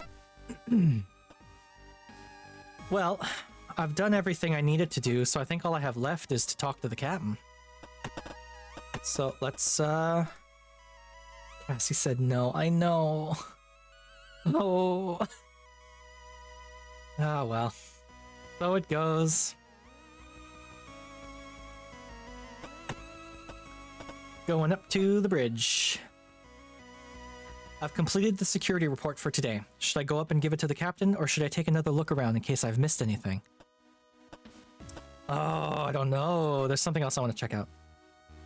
A few other things I'd like to take a look at before I see her. Alright, let's start from the front of the ship. Foreside thoroughfare. We've been to the fire control. We've been to Q quarters 1. Hansen is still in there. I'm not going to go into anyone's quarters.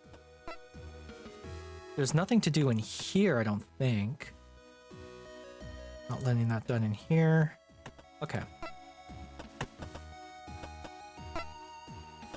We've been to crew quarters 2. I'm not going to be able to move into anyone's quarters except for the captain's, I guess, but I'm not going to do that. Ba, ba, ba, ba, ba. We've been in the hangar. We started. Whoops. Oh, right click opens up the menu. That's good to know. All right. We started in the mess hall. We've been to the hangar. We've been to fire control. Central hub. I guess we've kind of been everywhere, huh? Airlock. Nothing going on in there. Huh? What's up, Nick? No, because I started in the mess hall. Right? Yeah, we started in here and I got a chocolate bar. Yeah. Like, the only places we haven't been is in engineering. Because we went to the armory, we went to the... We didn't go into the engines. But everything seems to be fine here.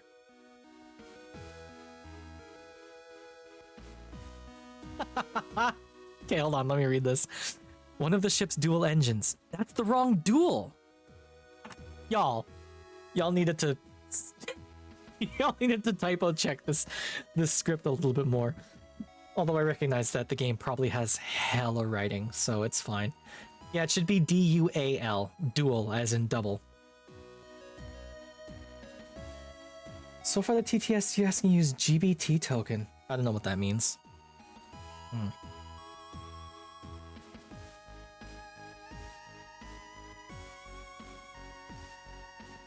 Oh. Well, no, because this is dual as in like a combat. Like there's two different kinds of dual. There's dual D-U-A-L, which is 2. And there's dual D-U-E-L, which is a fight. Like a contest. This is the wrong dual. I'm pretty sure even in the States you spell it D-U-A-L.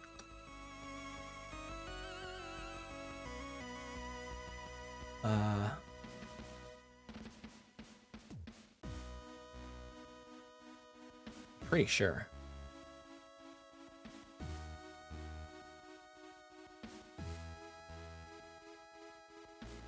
Yeah, duel. A noun or verb that denotes a struggle or contest between two entities. Duel with an A. Something with two components. Okay, no worries. I'm a very, very strong reader, so I pick up on stuff like this a lot. It's totally fine, Nick. Part nuclear pulse propulsion system. Part Higgs field distortion drive. Cassie and I tried to figure out how it worked using the Chief's sauce metaphor over lunch the other day, and we accidentally shot ketchup all over Dalton's back. I'm not sure he noticed. Poor Dalton. There's no one to talk to in here. Much more than blah blah blah. Okay. Nope. Yeah, no, we're done. We're Gucci. I'm just gonna skip on over to here and go on up to the bridge. Time to report to the captain. All right then, no sense in delaying seeing Captain Bartermuse. I got an achievement for that? Wow. Lieutenant Lencorm entering the bridge. You announce, feeling a sudden twinge in your left side from your fight with Hansen as you step onto the bridge. You gingerly stand to attention and raise your hand to salute, trying not to aggravate your injury too much. Looking around the room, you see Vanessa glaring at you, but she quickly turns back to her station when you catch her. What? Aside from Cassie, who is sat at her station entering commands into her console, there's no one else on the bridge, with the captain's chair empty, so Cassie wasn't ghosting us. She just wasn't in her quarters. Okay. Oh no, the face. At ease, Lieutenant. You relax your posture while still feeling on edge. After being confined to your quarters for a day as punishment for your fight with Hansen, things between you and Cassie had been a little bit tense. Captain Bartermuse isn't with us today, so I'll be taking command until she returns. A small tut comes from Vanessa. If Cassie heard it, she doesn't show it. Oh, is that right? I've come to make my report. That's right. Dr. Rosarium... That's right. Dr. Rosarium oh my god. Dr. Rosarium advised me that she'd suddenly taken ill. Vanessa makes another louder tutting noise. Cassie pauses for a split second but quickly carries on. So he's ordered her to quarters for some bed rest. We're due to enter communications range with the O'Brien any moment now, and from there it's just a matter of coordinating our patrol paths.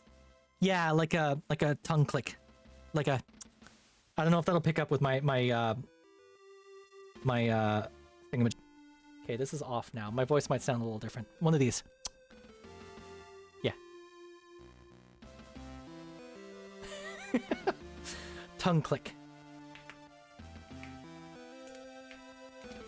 Also, with this off, I can do the thing. Jig. Anyway, all good.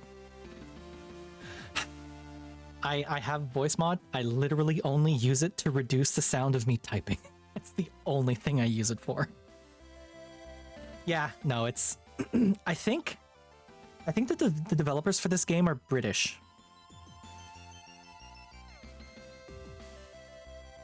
More of a clothing noise. Oh. Nope. Nope. It's a tongue click. Nothing I can't handle. She's being cute again. Well, she's not. God, I love Cassie so much. Right. The security report, Lieutenant? Oh, yeah, of course. You cleared your throat, feeling a bit awkward. Although you'd been on the ship together for the past few days, you'd mainly seen each other between shifts where rank didn't really mean much. Cassie acting seriously didn't really seem like Cassie at all. Oh, I see what you mean. Yeah. Security report for April 23rd, PC 214. No breaches or hazards to report, ma'am. 214, 214? Probably 214, right? No sign of immediate threats or security risks to the ship herself, and all shipboard operations proceeding as expected with little likelihood of disruption. Nothing? Well, the Chief has run into some feedback issues on the long-range communication systems that are impacting the visuals on the long-range targeting system. It doesn't seem to be enough to stop normal operations, though, and she's in the process of isolating the problem area to start repairs. Cadet Grange has also completed the system to load the high-density foam he's developed into training rounds for the Juno's weapons. He's scheduled to have produced enough rounds for tests in time for the next training exercise. Oh, that's great. Good for him. But that's about it. Business as usual. Here's my written report. You reach into your jacket pocket and take hold of the written copy of your morning report, as well as the completed checklist. At the same time, you subtly shift the chocolate bar underneath the pad of paper and, holding onto both, hold them out to present them to Cassie, the silent voice obscured by the documents. I'm bribing her with chocolate. Thank you, Lieutenant. Taking both off you, Cassie quickly realizes there's something in addition to the report and spots the chocolate bar underneath. Give Cassandra a chocolate bar. I just got an achievement for that. Well, Lieutenant, this looks like a job well done. Keep up this kind of performance and you might make up for your conduct the other day with Ensign Cruis. Ugh. You wince a little bit as the pain in your side flares up, almost as if Cassie's words had jabbed you in the tender spot.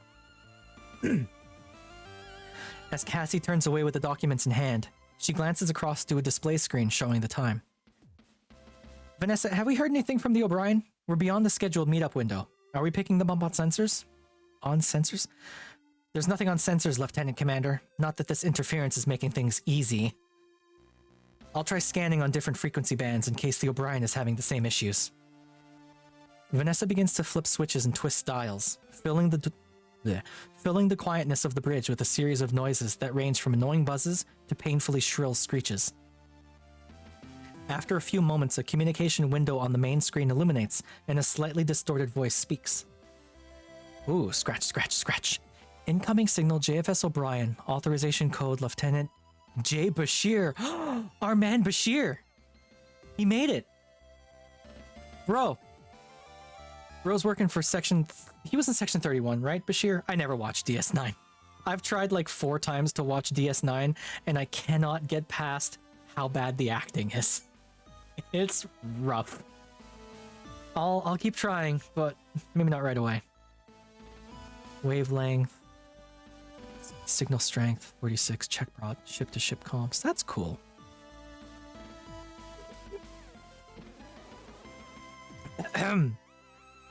Do you read? We are at the rendezvous area and have a mission update. Please acknowledge. I repeat, this is Lieutenant Bashir of the JFS O'Brien. JFS Gundog, do you read? We are at the rendezvous area and have a mission update. Please acknowledge.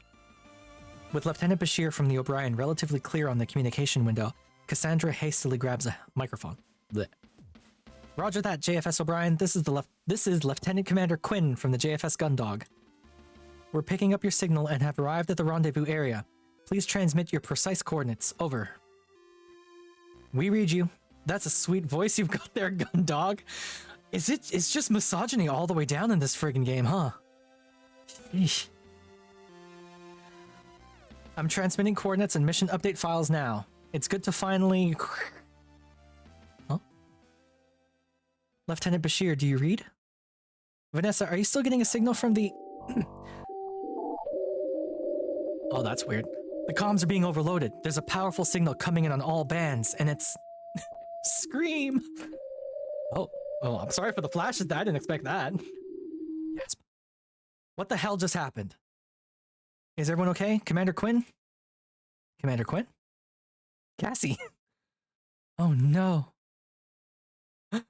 Cassie, no. Even before your eyes adjust to the minimal lighting of the bridge, you kneel down and reach out into the darkness, trying to find where Cassie has collapsed onto the deck. You search blindly for a few seconds until your hands meets her shoulder and you move towards her. Cassie, say something. How would you pronounce that? Something like that. Hang in there, Cassie. Lieutenant Lord, call sickbay and call the doctor up here right now. I can't. Why not? The ship's entire system has been knocked offline, even the emergency backup systems. It's all offline. We don't have time for this. Get it back online. You rise quickly and dash over to the elevator, slamming your hand into the call button. I'm going to take Cassie down to sickbay. You can... Aside from your voice, the whole room remains totally silent. Most conspicuously absent, though, is the whirring of the elevator that would take you directly to sickbay. You rapidly press the call button in frustration. Do they not have ladders? Idiot! What part of offline do you not understand? This chick's rude. Quinn's not going anywhere until at least the backup systems are online, but that can't be done from the bridge. What do you mean? How do we get them back online? This is a poorly built ship, y'all. You should be able to do that from the bridge. It's an emergency failsafe. If there's a critical failure with the central computer and it can't function properly, then the entire ship will be shut down. Then it enters a lockdown mode until it can be rebooted. All areas are sealed in case the shutdown is the result of enemy action. The main computer and engineering needs to be physically rebooted to restore any sort of access. Of course, since this is a security system, you should know all this. I don't like her. She's very rude. You grit your teeth to stop yourself snapping back at Vanessa. In the heat of the moment, all thought of process and procedure had left you completely. All you'd been thinking about was getting Cassie to sickbay. Placing your head in your hand, you pinch the bridge of your nose and try to focus. That's right. But isn't the order to reboot the central computer given from the bridge in that situation? Why did you say we can't? 2 reasons. First of all, this lockdown shouldn't affect backup systems. But for some reason, everything seems like it's offline, which means there's no internal communication systems right now. In case you're wondering, there is no audio coming from the game right now. Like, it's dead quiet. Secondly, even if we did have the internal communication system, access to the central computer requires input codes, which are known only by the captain. Or in the event the captain is incapacitated, the second in command, which is Cassie. Vanessa turns to look at Cassandra, who shifts slightly. As she continues to talk, you head back to Cassie, kneeling beside her and placing her in the recovery position. That's how I sleep, by the way. Recovery position is very comfortable. Feeling the cold steel of the floor as you turn Cassie over, you take off your uniform jacket and lay it over her. Which, currently, would be Lieutenant Commander Quinn. Meaning that right now, both the people who know the necessary information to get the ship back up and running are out of action. There's gotta be some way around all this. Weren't you listening? This isn't supposed to happen. We should at least have the backup systems in place. Without them, there's nothing we can do except sit around and wait for the air to run out. Oh my god.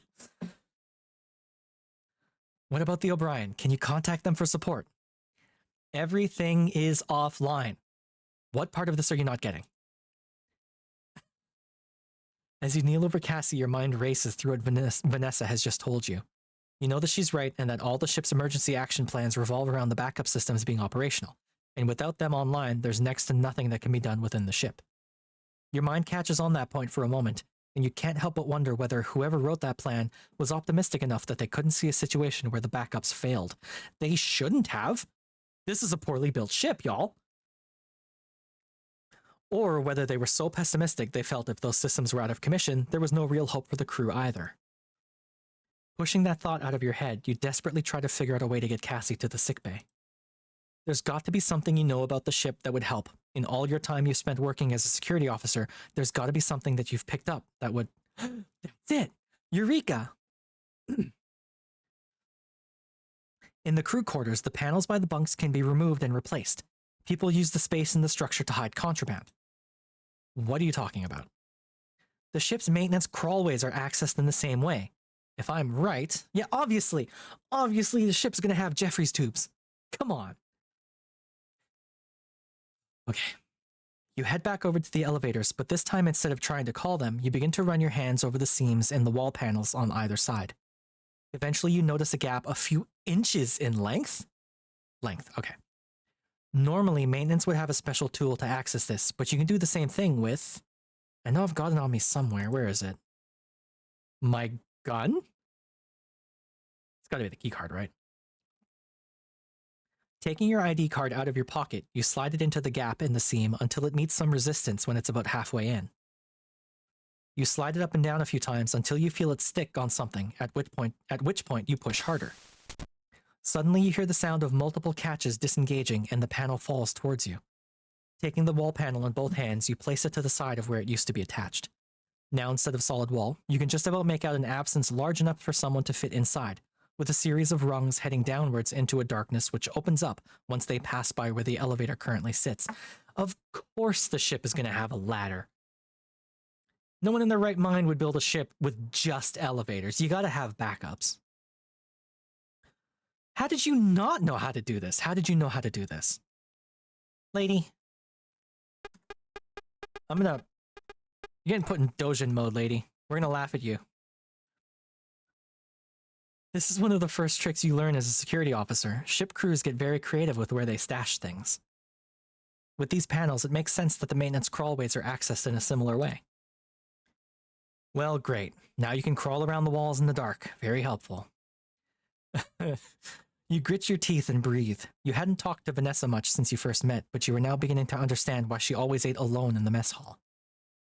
If I can get in up here, it means that I can get out down in the central hub. From there, I'm being rude. From there, I can see if I can get the captain input codes from the... Jesus. From there, I can see if I can get the emergency input codes from the captain and make contact with the chief in engineering. Do you really think you can solve this by clambering around inside the walls? Even if you can make it to the central hub, the rest of the ship will... I'm holding up my hand. You can't see it, but I'm gesticulating towards Vanessa here. Lieutenant Lord, would you...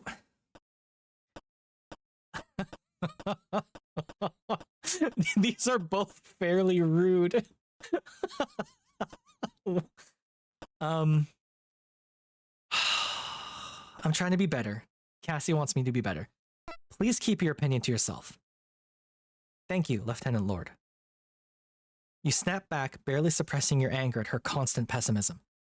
But right now, I don't see many other options except for this one, and for all we know, we're the only people on the entire ship who might be able to do something. I'm not about to sit around and let everyone down. Not this time. The guilt. So I'm going to leave you here to look after Lieutenant Commander Quinn, unless you have anything you want to try that you think might help. Vanessa stares at you for a moment, as if weighing up what the best put-down for the current situation is. Instead, she heads back to her station and starts flicking switches and pressing buttons on her control panel. Alright, you do that. I'll try to get the internal communications system working. Since the backups should work in a situation like this, maybe there's a way to get them back online. Get moving, or are you going to stand around and gawk whilst I get everything done myself? Alright. You inadvertently sigh loudly as you turn around and reach out into the crawl space, grabbing a rung and then placing your foot on one lower down. Hopefully I can get things back online with the chief and the captain's help. Just look after Lieutenant Commander Quinn until then, alright? Vanessa turns away from you, continuing to adjust the inputs on the communication system. Yeah, sure. Oh, she's so rude. With that, you lower yourself into the darkness, taking it one rung at a time. Once you're past the stationary elevator, you can feel the space you're in open up around you. Do I not have a flashlight? I feel like that would be like standard issue on a spaceship, right? Carrying on downwards, you reach behind you every so often to see if you can feel the catch system that would keep an access panel attached. After a few attempts to find it, your fingers eventually brush over a catch, and with some coercion you manage to get it to release, causing the whole panel to fall off the wall behind you and clatter onto the floor of the central hub. Yeah, game logic. Oh, well, there's light down here. Oh, that's you. I thought that was in game, my little hack noises.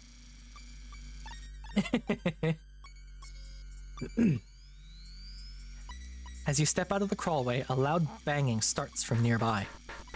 You immediately reorientate. Ugh. This is one of my biggest pet peeves right down here. When people say orientate instead of orient, like you orient yourself in a certain direction. It's orientation, sure, but the verb is orient. You reorient yourself to face the room. I've never liked orientate. It feels so awkward. You immediately reorient yourself to face the room, placing your hand on your electroshock weapon just in case. As you scan the room in the dim lighting, the banging continues, and you realize it's not coming from anywhere in the central hub, but one of the elevators. Cyberpunk Edge Runners Season 4. Did you hear they're thinking about doing a second season already? It won't follow the same crew, because obviously it won't, but I think I read somewhere that it would be set before that, which would be cool. I think it'd be cool. With your hand still hovering over your weapon, you slowly move towards the noise, trying to make as little sound as possible, hoping that whoever or whatever is making it doesn't know you're there.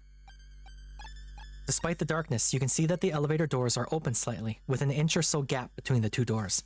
As you angle yourself to try and see what's inside, your question is answered. Oh, this asshole. Hey, who's out there? Whoever you are, help me get these stupid doors open. Whole thing's jammed. I fucking hate this guy. I'm gonna continue giving him a stupid voice.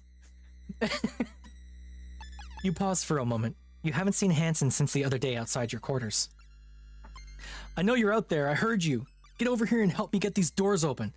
Hey, what are you waiting around for? As Hansen continues to call out, you size up the situation. With the darkness of the room, you could easily come and go without him being able to tell that it's you. On top of that, it's unlikely that he'd be able to force open the elevator doors on his own. Hey, come on, this isn't funny. Who's out there? Stop jerking me around. It's petty, but part of you almost relishes the idea of Hansen seeing how it feels to be trapped and unable to do anything. Haru, if you're messing with me, I'll kick your ass. Still, he's a member of the crew, and as a security officer, it's your role to keep them all safe, regardless of how much of a dick they might be. You take a deep breath and help him open the doors. Hold it for a second before releasing one long, constant sigh. Hey, I heard you. I know you're there. Get me out. All right, Ensign, I'll take the door on the right. You take the door on the left. On the count of 3, we pull. Great. Everyone on board, and it's the Khalik coward. Figured you'd stop by here, find a nice little space to crawl up and hide in. This motherfucker. Helping me out so we can trade places and you can ride it out until the action's over? You immediately begin to regret your decision. Chris, do you want to get out of there or not? Yeah, come on. Alright, here we go. 1, 2, 3. Open the door. The two of you both heave against the elevator's doors, which shift slightly. As you continue to pull against it, a pain shoots up through your side from where Hansen landed a blow the other day. I'd love to see all of this stuff. Like, I'd love to see how this would happen without that. Also, I'm realizing that this is a visual novel, right? So it's going to have branching paths? I wonder what path I'm down now. I'm gonna have to replay this one.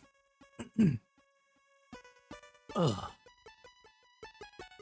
What's the matter with you? It's nothing. Come on, again. You grit your teeth as you both make another attempt to move the doors. They slide open a little bit further, but still not quite enough for Hansen to get his whole body out. Huh, I thought for a second that maybe after that fight you put up the other day you were stronger than I gave you credit for, but looks like I was wrong. Oh yeah, is that right? Funny that you're just as weak as I remember you being. Oh, the snapback. A silence hangs between the two of you for a moment, and through the darkness you can't tell whether Hansen is smirking or sneering. Dot, dot, dot. Dot, dot. Anyway, come on, one more time. Alright, here we go, 1, 2, 3. Ugh, this stupid face. It takes the two of you a few attempts, but finally you manage to push the doors open to the point where Hansen can make his way through the gap between the two of them. Free of the elevator, Hansen dusts himself down and looks around whilst adjusting his jacket. So what the hell's going on? What's happened to the ship? Why has everything stopped working? There should be backups or something, right? You pause for a moment. Despite having been on the bridge when everything went wrong, you probably have as much of an idea as Hansen would. Honestly, we've got no idea. I was on the bridge when it all happened. We made contact with the O'Brien. There was this flash. Then Commander Quinn had been knocked out. All the systems were offline, even the backups. I managed to get off the bridge using the maintenance crawlway. Now we're trying to figure out a way to reboot the computer to get everything back online. It's just great. I knew this ship was a piece of junk the moment I stepped on board. You said you guys had a plan to get things up and running, yeah? Well, yeah, kinda. Great, you can handle that. I'm gonna go check on the crew. Have you seen Haru? No, I haven't run into them. Okay, then I'll try their quarters. Whatever. Go away, dude. Friggin' idiot. Ugh. I get so invested in these games. Alright. With that, Hansen heads into the darkness towards the four-side thoroughfare. He stops briefly, turning to face you. Lieutenant? Thanks, or whatever. Not that I like you or anything. The pilot quickly turns on his heels and disappears into the darkness. Don't mention it. Yeah. Dickbag. Elevators are out of action right now. Force the elevators open. Okay. No one to talk to. Item. Gun. Okay. So we want to move towards the engineering. Oh. Wow. Bulkheads. As you leave the central hub and enter the long corridor that comprises the aft thoroughfare, the first thing you notice is the sound of your steps on the metal flooring ringing out and echoing down the corridor. Normally the vibrations from the engine would dull this noise, and it would be barely perceptible over their low and steady rumble. You'd gotten to the point where you didn't even notice the constant noise at this end of the ship, but now that the corridor is silent, its absence hits you. Yeah. I should be able to find the chief in engineering. If anyone can figure this out, it'll be her. Yeah, I know, I'm trying to get to engineering, but I can't go past the thingamajig. At the end of the aft thoroughfare where the corridor would normally transition from corridor into the engineering department, instead you're met with a substantial blast door with the word engineering stenciled onto it. You run your hand over the surface before rapping on it with your knuckles. Rather than the low ring which would indicate it being relatively thin, this door returns a higher pitch noise, indicating that it's significantly thicker than normal. Unlike the rest of the doors on this ship, which are designed as entrances and exits, you can tell that this one exists more to block one section off from the other. You instantly dismiss any thoughts of forcing it open. It's likely that even the contents of the armory couldn't shift it. After a minute or two of fruitlessly inspecting it, you shrug to yourself. The only thing you can do right now is hope that the chief is nearby. Hey, chief! You pound on the door with your fist, hoping that the sound makes its way through. It wouldn't. Chief, can you hear me? You continue to pound on the door and yell, stopping every so often to hear if there's any kind of response. Chief, I'm out here, Chief! Hey! After a few minutes worth of attempting to make contact, you stop and flex the fingers on your right hand, cracking your knuckles to try and dismiss the comfort. Given the size of the engineering department, you begin to think about how close the chief would need to be to even hear you and the odds of that happening.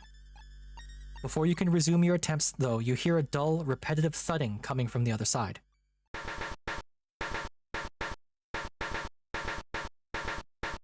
Fuck it up. That's a good beat. That's gotta be D's, right? Gunner D's? Chief, can you hear me? I'm out here. You call, pressing your ear up to the blast door to see if you can hear an answer. Instead, you just hear the same dull, repetitive thudding. It's not dull, that was a killer beat. At first, it seems random and erratic, but the longer you listen, you begin to realize there's a pattern.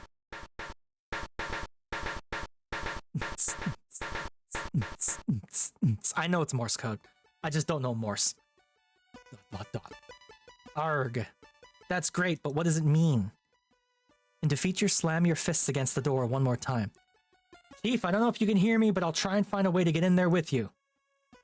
At least I know someone's in there. There's gotta be some way I can get in touch with them, send them a signal. Maybe there's something I haven't thought of yet? An emergency communication system?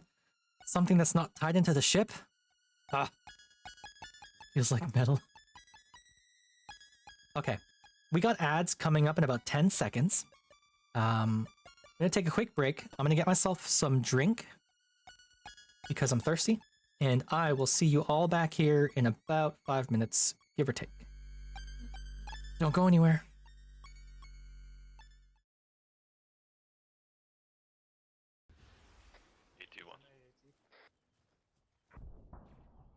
They're short. A21. Whoa! Whoa! Whoa! Hit the deck! I'm awake. I'm. Oh no! What?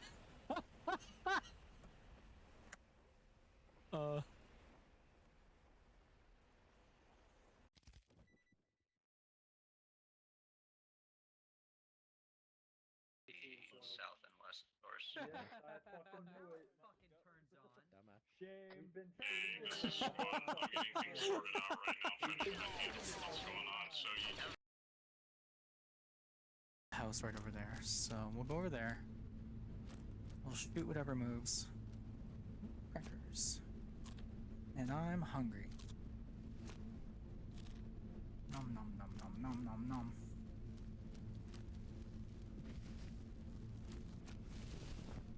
The trick for life, kids. When you're out in the world and you see a cracker on the ground, eat it. It's good advice. You can listen to me.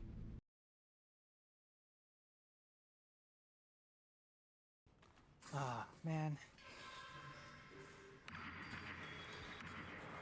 Oh, what are you doing here? That's not fair!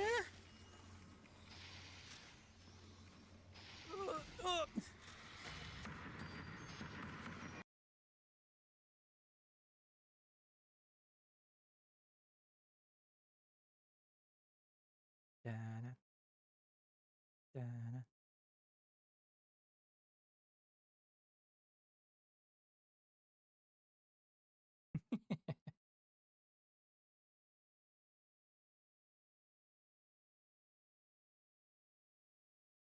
drop pods. I got it. Yep, drop pods. Code 1. Permission to take it out. I'm sorry. I'm sorry. It's Never mind. Help, Munificent. You're inbound. I'd watch your head in my line. Charge is set. I'm gonna blow it while we're dealing with this thing. Okie dokie. Fire in the hole, fire in the hole, fire in the hole. More drop pods. Do you want to just kill the drop pods, or you want me to hit them with rockets? If we don't kill the drop pods, they'll spawn more. Keep him. Ultra has been demoed.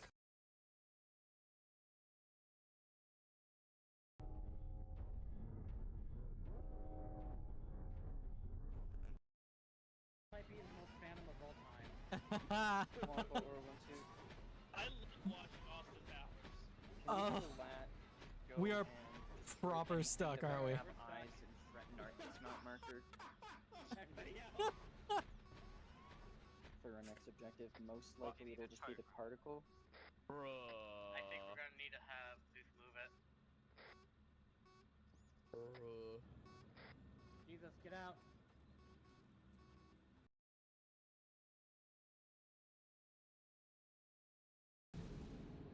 Bravo, jump. Here we go. Squad lead, jump. Jumping. Caution, ramp. Oh god. Oh, I've been yeeted. Alright. So I need to pull my chute at 200 meters. I'm watching my altimeter. Ground's coming up fast. Ooh, my heart's actually pounding. This is funny. Ooh, it's getting close to the ground. Wonderful. Okay, pulling. Oh, Jesus, no! Well, I took their advice at face value. I pulled a 200, and I paid the price. Rip me. I'm still alive.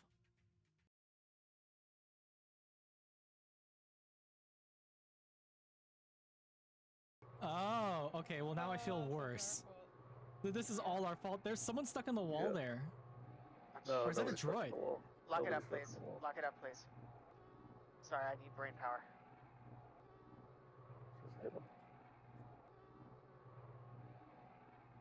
Is there anybody else? That was pretty cool. That's all. That's all? Oops.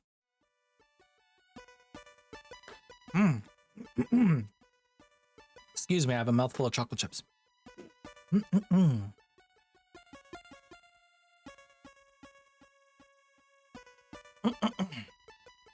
Ah. Hi, Spooky. Oh, man. I've had a good day so far. I'm enjoying myself.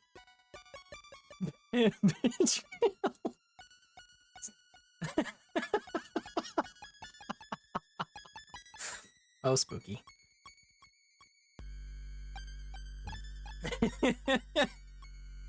I mean, you have to admit, it was very funny.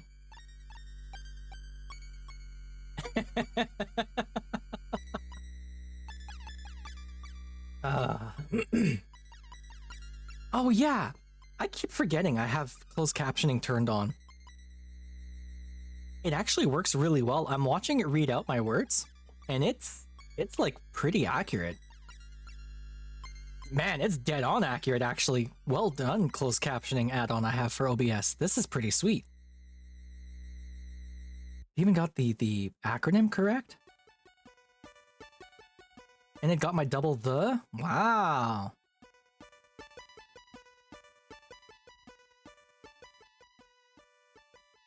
I think it's because you probably have like a stream elements one, or because you can get one that's an overlay that like you install through Twitch, and then you can get one that you install through OBS, and the OBS one is just cleaner and simpler. Well, hey, if you want to harden my balls or shoot at me some more, then that's your call, I guess. That's something you can do. Find a way to reactivate the gun dog. Let's move.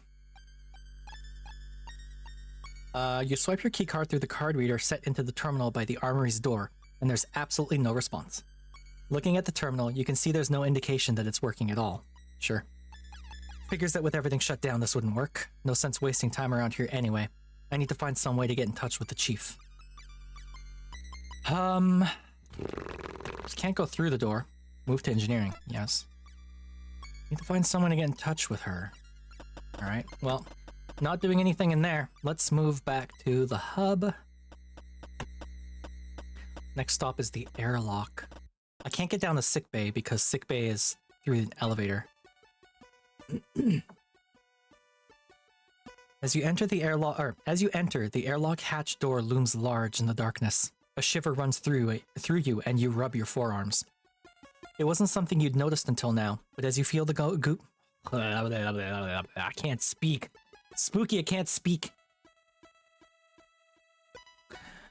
It wasn't something that you'd noticed until now, but as you feel the goosebumps that cover your skin, you realize that the ship's temperature has now dropped noticeably. It would do.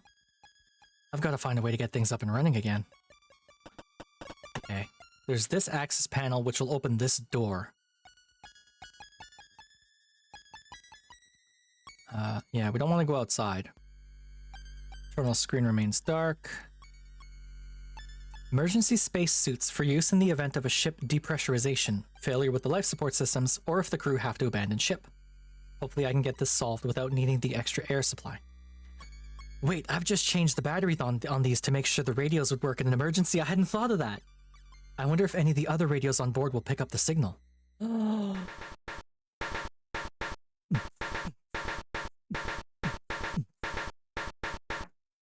Hell yeah.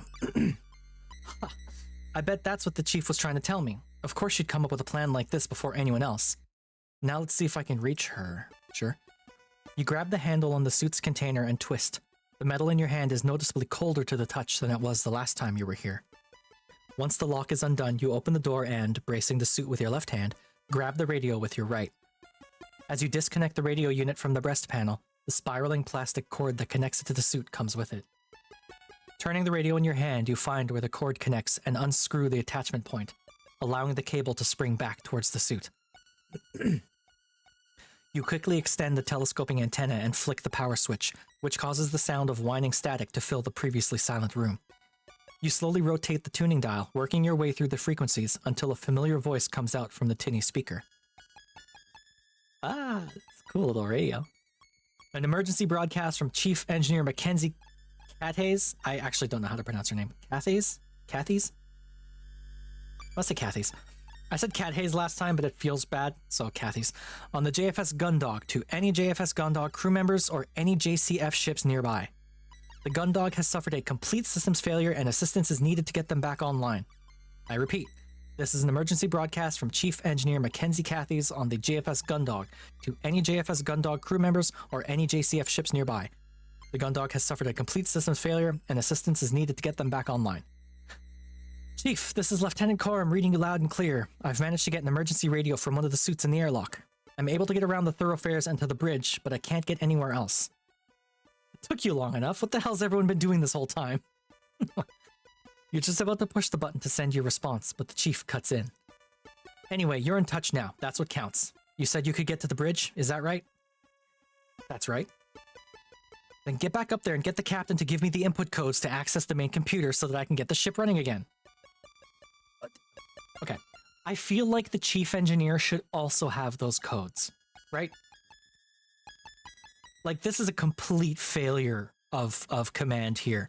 It shouldn't just be 2 people. The chief engineer should also have it. Or like... I don't know. Slight complication, Chief. The captain's taken sick. She's not on the bridge. Classic Bartermuse. Then get back up there and get Lieutenant Commander Quinn to give me the input codes. She's out of commission too. She collapsed at the same time the ship's power went out. You release your thumb, allowing the chief to broadcast, but where you expected a swiftly delivered alternative, all you get is radio static. ... Chief? Nothing's ever easy, huh, Lieutenant? Who's currently on the bridge, then? That'd be Lieutenant Lord. Well, she's the commanding officer on board right now, I guess. You're going to want to get up there. I've got an idea, but it's not something I can authorize. Your grip on the radio tightens as a sense of apprehension grows within you. You don't know what the chief has in mind, but if it requires the authority of the ship's senior officer, you know that it's got to be something dangerous. Realizing you've been holding your breath since the chief's last message, you breathe out and push the button on the radio's side to send your message. Copy that, Chief. Heading up there now. Radio in hand, you quickly make your way back from the airlock into the central hub, and then head straight for the maintenance crawlway. It only takes you a moment of groping around in the darkness to find a ladder rung before you, before you're on your way back up to the bridge. As you climb, each rung that you grip is cold to the touch, and the air that you breathe has a brisk chill to it. You know what this means, but for the time being decide to push that thought out of your head. You've got other things to focus on. The climb up seems a lot shorter than your original climb down, and you soon emerge back on the bridge. Vanessa swivels in her chair and paces over to you. So, did you get in touch with anyone? Kind of. You bring the radio up to your face so that the microphone is level with your mouth, and press the push to talk button with your thumb. Chief, I'm back on the bridge with Lieutenant Lord. Releasing the button, you walk past Vanessa, handing the radio over to her before heading towards Cassie. Vanessa looks from you to the radio with mild bewilderment before the chief's voice sounds out from the speaker. Bewilderment. I do know how to pronounce that word. Look at this little picture of her. It's so cute. Lieutenant Lord, this is Chief Engineer Kathy's. Do you read? As you kneel down by Cassie to check her pulse and temperature, as well as doing your best to tuck your jacket around her, the way the Chief addresses Vanessa catches your attention. You hadn't heard the Chief being that deferential towards anyone, even the Captain. I hear you, Chief Cathys. Captain Bartomuse and Commander Quinn are both incapacitated, so I'm in command of the Gundog until such a time as they can return to duty. Understood? You frown slightly hearing Vanessa assert her position over the Chief like that. Although she is the ranking officer in this situation, you'd not heard anyone on board pull rank in that way, especially on the Chief, who you were under the impression enjoyed the respect of everyone on board, including Hansen and Haru. Yes, ma'am. Good. Now, have you got a plan, Chief Cathys? Or has Lieutenant Coram brought me this radio so we can have a chat about how nothing's working on your end either? As you stand and turn to face Vanessa, you catch the last few moments of a distasteful look she'd been making at you whilst your back was turned, and do your best to bite your tongue. What is this chick's problem? Seriously? Yes, ma'am. Lieutenant Coram has explained to me that both the Captain and Commander Quinn are out of action. So I'm aware neither of them will be able to give me the input codes required to reactivate the central computer. We know that, Cathys. What's the solution? The only hope we've got right now is that the Captain has copies of the documents that contain the access codes in her quarters. If someone can get in there, then they can get the codes and tell them to me, letting me reactivate the ship's systems. If we'd been able to get into the Captain's quarters, we'd have done that already. The whole ship's in lockdown and there's no way to get in there. You notice the slightest pause before the Chief responds. You could be projecting, but you get the impression that she's just as fed up as you are. Not quite, ma'am. Although all the terminals and most of the hardware on the ship is dependent on the central computer, we've got a tool that we use when something needs to be disconnected from the system.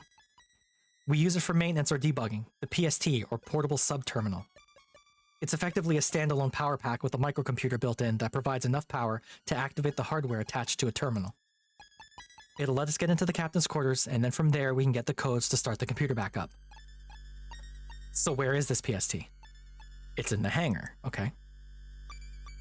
We can't get in the hangar either. I know you're stuck in engineering, Cathys, but the story's the same for the entire ship.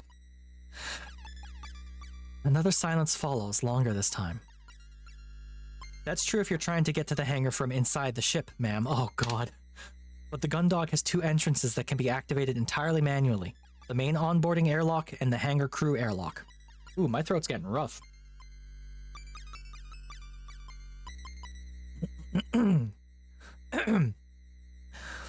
If someone left the ship via the onboarding airlock, they could make their way to the crew airlock for the hangar and re-enter there. Oh god, they're gonna make me go for a spacewalk.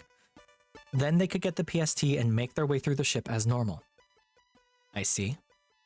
Correct me if I'm wrong, Chief Engineer Cathys, but aren't yourself and Cadet Grange the only crew on board qualified for extravehicular activity in space? And you're currently stuck in engineering, whilst we can't get in contact with Cadet Grange to just bring us the PST.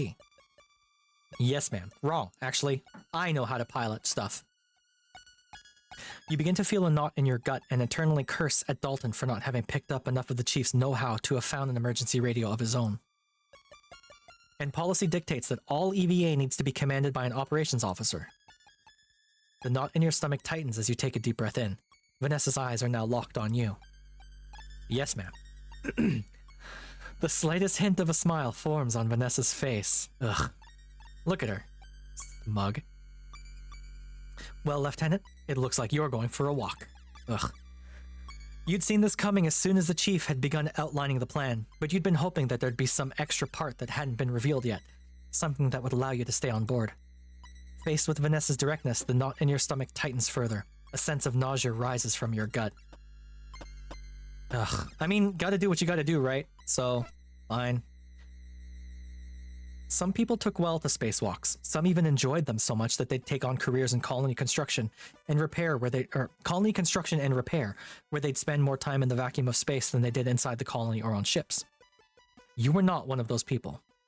You'd only ever left the confines of a ship or colony a few times in your life, and almost all of those had been evacuation drills that you'd been through in school or during citizenry courses.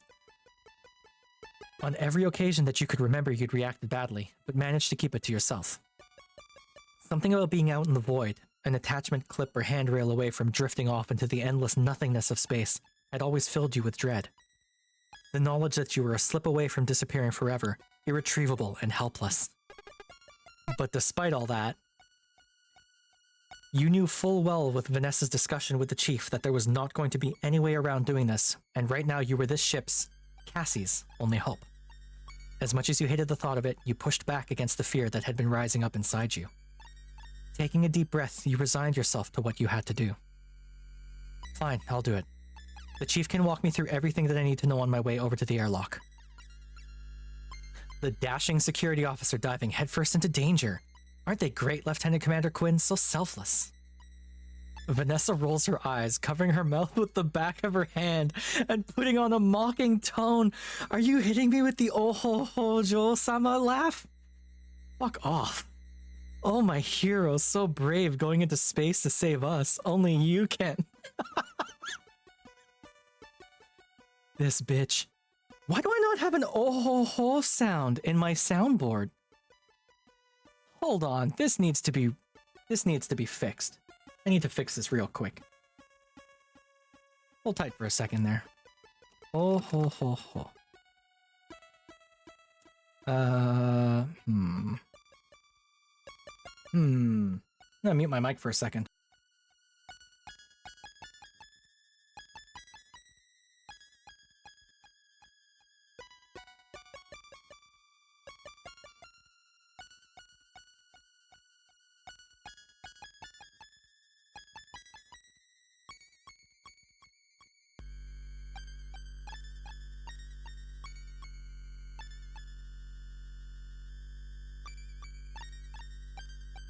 It doesn't exist. I can't find one. I'll have to find one online and put it into my soundboard on my own.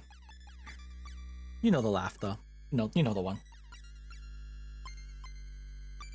You snatch the radio off Vanessa and turn your back on her, heading towards the maintenance crawlway.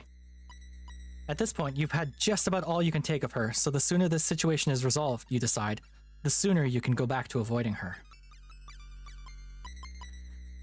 Oh, quit making a big deal of this with all your huffing and puffing, Lieutenant Coram. From what I've heard, hanging out in space is something of a pastime of yours.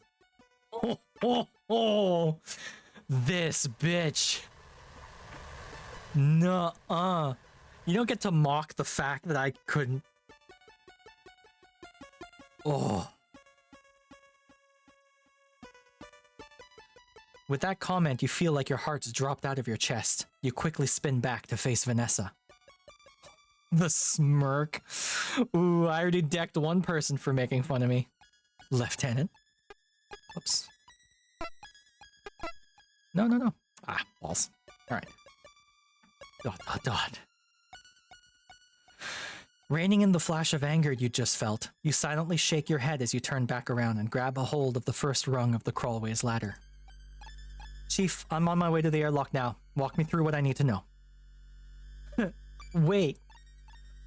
With one hand still on the ladder's rung, you pause and turn around. Yes, Lieutenant Lord? You just about managed to ask through gritted teeth. Don't you think you're forgetting something? Doing your best to suppress the urge to scream that you can feel building inside your chest, you pause for a moment and stare at Lieutenant Lord, trying to puzzle out what kind of mind game she's playing. Does she want me to salute her? Lieutenant Lord, if there's... Before you finished, Vanessa rolls her eyes and turns on her heels, walking back over to Cassandra and squatting down. You almost yell out when Vanessa lays her hand on Cassie's hip, but you stop when you see her withdraw a keycard from Cassie's skirt pocket. Holding it between her thumb and forefinger with a flourish, she waves it at you as she stands up and walks back over to you. The central computer can only be accessed by the captain or members of operations. Good luck getting in there without this. Vanessa casually tosses you the card, which you grab out of the air. I got Cassandra's keycard. Ba-na-na-na. You turn the card over in your hand a few times before pocketing it. But the chief said that the PST used its battery power to open. I can see what you and her see in each other. As if hooking a battery up to a door would get you around the ship's security systems. You're still gonna need to have the right authority levels to get through. Okay. Honestly, quit clicking your tongue at me, lady. At this point, your jaw is clenched so hard it feels like your teeth may crack at any second. But with the cold chill of the ladder rung reminding you just how dire the situation is getting, you turn back around. Thank you, Lieutenant. You just about manage. Still there, Chief? I'm heading to the airlock now. Sound only. Have you got the radio coming through the helmet speakers, Lieutenant? The Chief's voice fills your helmet, the sound quality somehow worse than the speaker on the main radio unit itself. Loud and clear, Chief. You respond, securing the radio onto the suit's breast panel. You've got the emergency suit on and sealed? Yeah, currently breathing in the suit's oxygen supply. What now? Do you see the access panel next to the internal airlock hatch? The spacesuit's helmet is attached to the rest of the suit in a fixed position, so although you can turn your head to check, all you can see is the helmet's interior. You turn your whole body in an exaggerated motion to look for the emergency access panel and spot it on the other side of the hatch. I see it, Chief. I'm heading over now. Alright, you'll need to remove the panel in the same way that you did the one on the bridge. Once you've got it off, you'll see a large handle. Cranking that lever operates the manual override that will open the hatch to the airlock. Understood? Although you'd had to learn to operate the airlock manually in basic training, you didn't feel that now was the time to dismiss the Chief and act like a know-it-all. She was likely getting her fill of that from Lieutenant Lord. Alright. I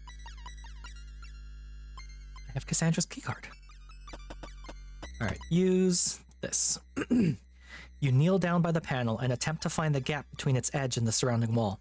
This is made a lot harder by the thick material of your suit. After a few attempts to find it, the tips of your glove catch in the recess. You work your digits in more until you find a catch that you can squeeze. The panel falls away from the wall and you take hold of it, placing it to the side. Underneath is a long handle marked Emergency Use Only. Yes, sir. Did we depressurize this room first? Otherwise I'm gonna get sucked out the hole. Alright, that's the access panel out of the way. I see the handle. Good, now you're gonna want to turn it counterclockwise and keep going until the hatch is open. Understood? Oh boy. Placing your left hand at the bottom of the handle and your right hand at the top, you apply as much force as you can to push it clockwise. She said counterclockwise. Want to turn it counterclockwise. Why am I turning it clockwise? Your initial heave barely moves it despite your effort. Come on. You grip the handle again and place your entire body weight behind your effort to shift it. This time it moves more noticeably, but when you look at the airlock hatch, it doesn't appear to have moved open at all. With your another grunt, you push the lever the full 90 degrees, allowing it to return to its neutral position. Although it still resists you, you're able to feel the ratchet mechanism beginning to move. Nothing's. You push the handle 90 degrees again before letting it reset. Ever. You adjust your grip and push the handle again. Easy. Yeah. You complain through gritted teeth as you feel the mechanism slowly but surely moving a little bit each time. As you carry on this process of straining against the mechanism, you complete crank after crank. You can hear the mechanism of the airlock groan and strain with each turn. Eventually, something gives and the mechanisms in the airlock uncouple, releasing their locks and the whole thing slides open? Thing slides open. Oh shit. Oh Jesus God, look at this. Look at all that stuff. You can feel the sweat on your brow and curse that you'd put the suit on beforehand, preventing you from wiping it off. Okay, Chief, I'm heading into the airlock chamber. What's next? You'll see a similar panel on the opposite side of the hatch inside the chamber. Same deal, but in reverse. Makes sense, okay? Once inside the airlock chamber, you spot an identical access panel and quickly get to work. Unfortunately, it's just as hard to close the hatch as it was to open it. Interior hatch is closed. Now what? You try to keep your breathing under control as the inside of your helmet begins to heat up, reminding you of another reason you've never been fond of them.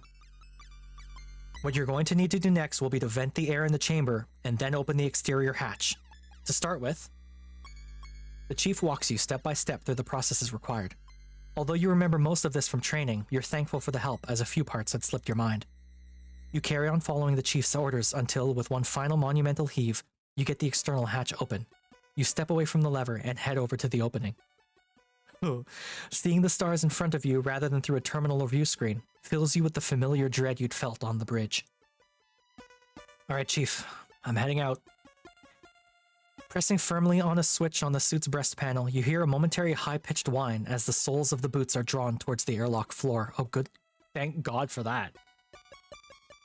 With the electromagnets now active, each step is an effort, but at least you know you won't go hurtling into space.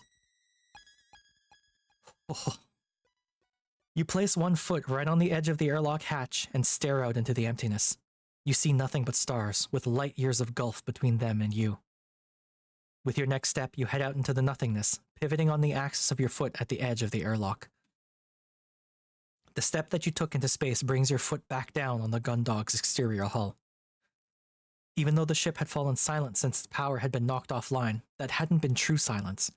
There'd been the echo of your footsteps, the almost inaudible sounds of things other crew members were doing in the far-off reaches of the ship. Out here, all you could hear was your own breathing and the whine of the magnets. It's terrifying. You take a moment to orient yourself and turn 90 degrees to your right, angling towards the front of the ship. With a little difficulty, you bring one foot up and away from the hull and place it back down in front of you. Slowly but steadily, you make your way towards the hangar airlock. Still with us, Lieutenant Carm? Haven't gone hurtling off into space or anything? Fuck off, Vanessa. Honestly. You roll your eyes as you plod forwards. Still here, Lieutenant Lord. Good, good. What's your ETA on the hangar airlock? Eat my ass, Vanessa. You quickly do some rough maths around what you know about the Gundog's dimensions. Airlock's around the midpoint of the ship, 250 meters long, about 5 minutes, Lieutenant. Robo-dog, yeah, exactly. You know it. This isn't a Sunday afternoon stroll at the replica gardens, Coram. Pick up the pace. Oh. I know she's gonna have like a redemption arc later or something, but I don't want it. I want to dislike her. You allow yourself the opportunity to curse openly at Vanessa before hitting the push to talk button again. Yes, ma'am. You carry on the laborious march to the hangar's crew airlock, slowly heaving one foot at a time away from the ship's hull before placing it back down in front of you. There are a few awkward areas where the ship's hull rises or falls, and you have to navigate your way across them. The loss of a constant bearing begins to disorient you, but you march onward, ensuring that you're heading consistently in a straight line, regardless of orientation. Eventually, you see the distinct markings that indicate an airlock hatch in the distance. Although it's marked in the same way as the one you'd emerged from, this one is much smaller, scarcely bigger than the typical doorway inside of the Gundog. You enjoy a momentary celebration, then pick up the pace. Alright, Chief, I'm at the hangar crew airlock. Okay, if you look to the right of the door, you should see an access panel with a lever underneath, just like the others. Okay, let's see. Due to your orientation from standing on the ship's hull, the airlock entryway is laid out at your feet. You shift yourself to be able to look to the right and see the panel which you head over to and squat down in front of, running your fingers around its edges to find the now familiar recess. With practiced movement, you undo the clip. Unlike the panels inside the ship that freely come away, this one swings on a hinge, revealing the lever underneath. I suppose it would do. Oh, numbers. Hopefully this should be easier on a smaller hatch, you mutter to yourself, reaching for the lever. Why is there numbers? Chief? What is it? It's the lever. It's You run your hand a few more times over the lever, which is visible, but inlaid into the hull, perfectly level with its surroundings. Whereas you'd been able to remove the panel cover by finding the recess, there was nothing like that here, making grasping the lever impossible. Oh, because it's inside.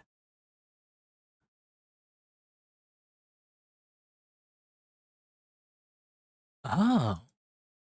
I can't get any purchase on it. It's completely flush with the hull. There's no way to grip it. Who designed this ship? ... Chief? Lieutenant Lord, do you know what the current security code is? Of course I don't. They're like the emergency input codes. Only the captain or the second in command knows them. Why? ... Chief Engineer Cathy's, I asked you a question. There's a moment of radio static, but you can hear the chief sigh through the crackle and distortion.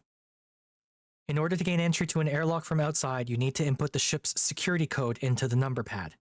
It's an analog locking mechanism, but you still need that code.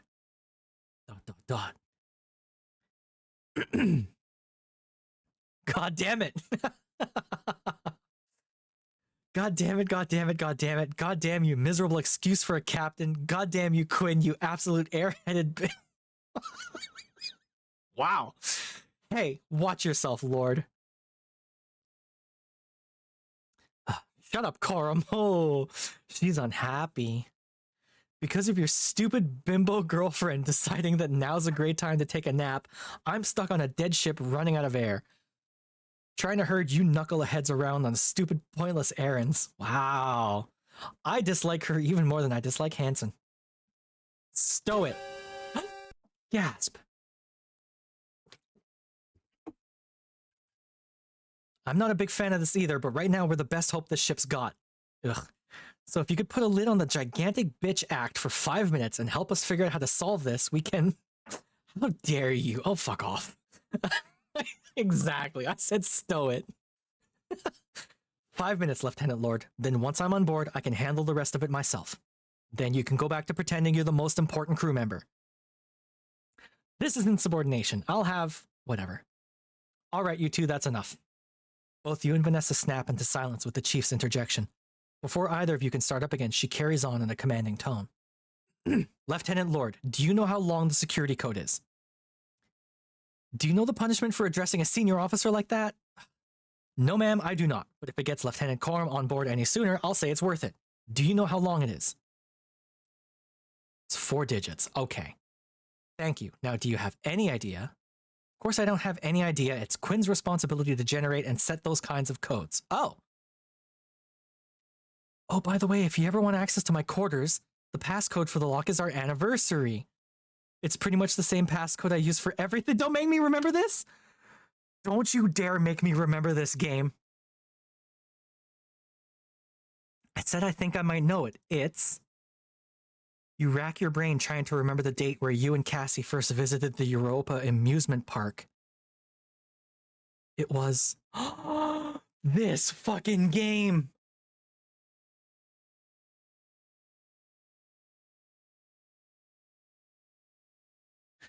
Chat, I literally could not even begin to remember what it could possibly be. I have absolutely no idea.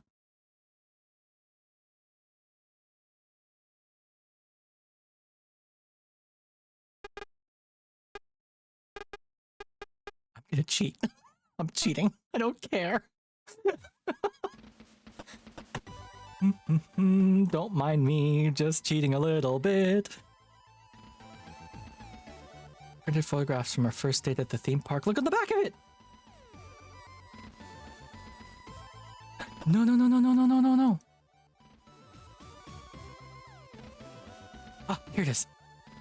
02/11/2/11. November 2nd. Okay. This is called cheating. Chat, this is called cheating. You can put this on record. You can put me on blast for this. I don't care. So what would this be then? 11/11? 02/11? 02/11. So 0211.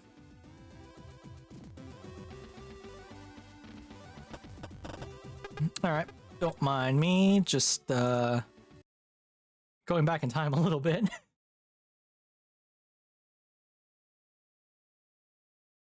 It worked. Okay. So, note to self. Take notes of everything. Because yikes. Yikes, yikes, yikes. None of you saw that, by the way. Hey, chat. Hey, chat. Where are my moves?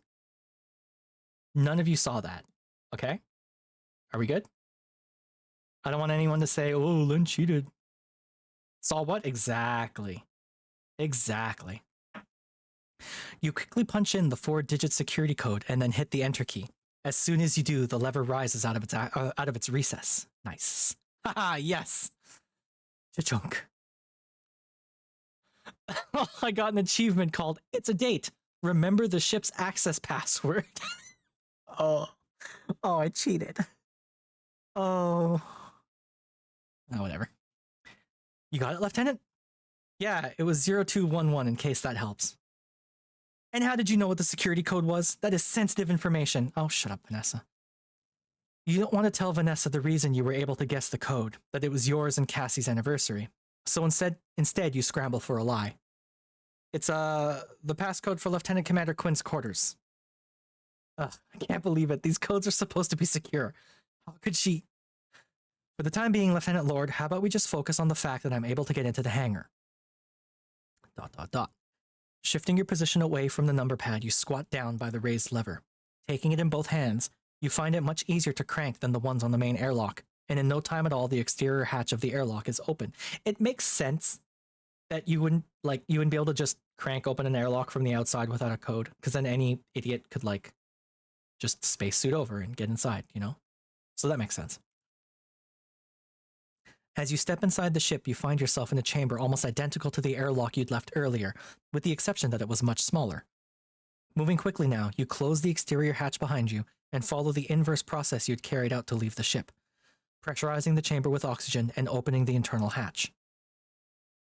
In a few short minutes, you're back inside the familiar space of the ship's hangar, and you remove your helmet, happy to be breathing something other than the suit's oxygen supply. Yes, hello, little cat. Can I help you? I'm streaming live on twitch.gov.uk, little Sabacat. You can't meow. People will hear you. Meow. Oh, little baby. Oh, little baby.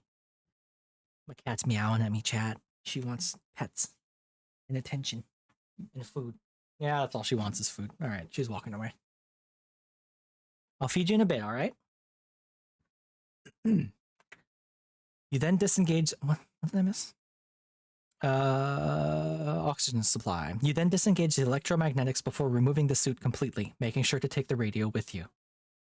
Now unencumbered by its bulk and in the low gravity of the hangar, you gently drift towards the equipment storage, the uneasy silence surrounding you. Quit giving me those little baby eyes, little cat. It's not your supper time yet. Actually, what time is it? It's almost your supper time, but it's not quite. You can wait a little bit more, okay? Now unencumbered by its bulk and in the low gravity of the hangar, gently... Okay. So... the armored frames are powered by an internal generator, so they're one of the few things on the ship that still work. Not much use, though, since they'd need to tear their way out of the hangar to get anywhere. Sure. None of that's doing me any good right now. I have to move the crates by hand, tools, equipment, and supplies. The portable sub-terminal that the chief mentioned should be in there somewhere. I guess I should get looking. Okay. Is Dalton here? I don't see Dalton anywhere. Wonder where he could be. Let's see.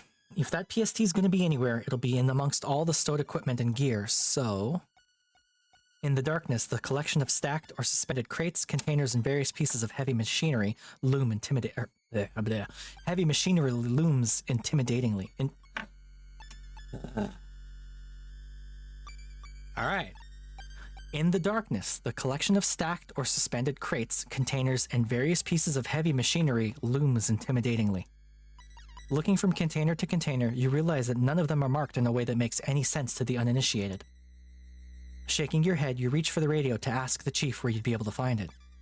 Before you can call her, you hear the rustle of a jumpsuit's fabric behind you, moments before a wavering voice demands, "Stop right there, intruder! Identify yourself!" You raise your hand slowly, being careful not to make any sudden movements. Dalton had done surprisingly well to get the drop on you, and if he was under the impression you were the enemy, he should be armed to confront you like this. At ease, cadet, it's me, Lieutenant Coram. Oh, Lieutenant Coram, I'm sorry, I thought that... Turning around slowly, hand still raised, you smile. Don't worry about it. You did good to sneak up on me like that. If I was the enemy... Pausing mid-sentence, you sigh as you realize that Dalton isn't actually holding a firearm. Cadet, where's your weapon? Lieutenant? If I had been the enemy, what were you planning on making me do without a weapon for encouragement? Dalton pauses briefly and you see the realization flash in his eyes. Ah, sorry, I didn't think that. Well, I thought that... Which is... This poor kid. Ease up, Dalton. When this is all sorted out, we'll go over anti-boarding procedures, okay? Yes, thank you, Lieutenant. Although, what exactly is going on, Lieutenant? Early guidebook for those finding themselves living as infomorphs. A lot of the redeems I made are built around Eclipse Phase stuff, so that's what that is. Poor kid, yeah. I was just finishing up something when all the power went out. I haven't been able to get in touch with anyone. It takes you a few minutes, but you quickly fill Dalton in on the events taking place on board the ship, including your current objective of obtaining the portable sub-terminal. Chat, I don't know what's going on with me. Why can't I speak today? We've been going for almost 3 hours. I'm gonna probably wrap this up around 9, but we'll see. I'm out of practice is the problem. The emergency suit radios. Why didn't I think of that? The chief's gonna be so mad. She was teaching me suit maintenance just last week. Arg. Hey, take it easy, Cadet. No one else on the ship figured it out on their own either, so don't beat yourself up over it. I guess. So don't worry about that. What we need to do now is find the PSD. Do you know where it's kept? I think so. Let me look. With a kick against the container next to him, Dalton propels himself towards a set of smaller crates. Once he arrives, you watch as he opens one, rummages through various bits of electronic adjacent looking hardware, which he fastidiously replaces before closing the lid and moving on to the next one next to it. It takes the cadet checking a few different storage crates before eventually he withdraws a device the size of a briefcase. With it firmly in hand, he slowly drifts back towards you, presenting it once back. Here we go, Lieutenant. This is what you're after. You got a portable sub-terminal. So this is the portable sub-terminal, huh? You take the hefty device from Dalton and turn it over a few times to investigate it from different angles. The exterior is largely one of white plastic shell with a handle attached, allowing you to carry it like a briefcase. The one visible seam that runs around the entire casing has two conspicuous clasps that you release, causing part of the device to fold out, revealing a keyboard alongside various screens, buttons, disk drives, and withdrawable cables. Alright, Cadet, can you give me the quick rundown of how to use this? Oh, I'm having trouble breathing. Deep breath. Yes, Lieutenant. I guess the entry to the thoroughfare would be a good place to try it out. Oh, excuse me. Sounds better than going for another walk outside the ship. Let's go. The two of you make your way through the hangar and up the flights of stairs that lead to the four-side thoroughfare. Once at the top, you're faced with the unyielding set of double doors. Yeah, I'm doing it.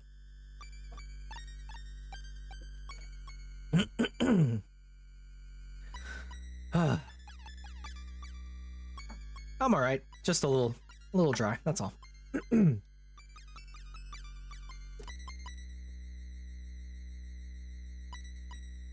Double doors. Okay, Lieutenant. First you need to take the cable from the PST and connect it to the underside of the terminal next to whichever door you want to open. After that, you turn the device on. If you do that now, I'll show you the rest once it's active. Okay? Beep boop. It looks like a cyber deck. Following Dalton's instructions, you kneel by the terminal and withdraw the cable from the device. It's awkward in the darkness, but you eventually connect the cable to a port on the bottom of the terminal. Once you've got the sub-terminal connected, you can use it in the same way you would the normal terminal. Just select the right function from the menu and insert your keycard into this slot when it requests you to. Give it a try now. Okay. Keycard. Using the small keyboard, you select the Override Open function and then, as Dalton advised, insert your keycard. As expected, although slightly slower than you'd like, the door opens, allowing access to the four-side thoroughfare. Great work, Cadet. All I need to do now is get this to the captain's quarters, then to engineering, and we'll have the gun dog back up and running in no time. Huh? You okay there, Cadet?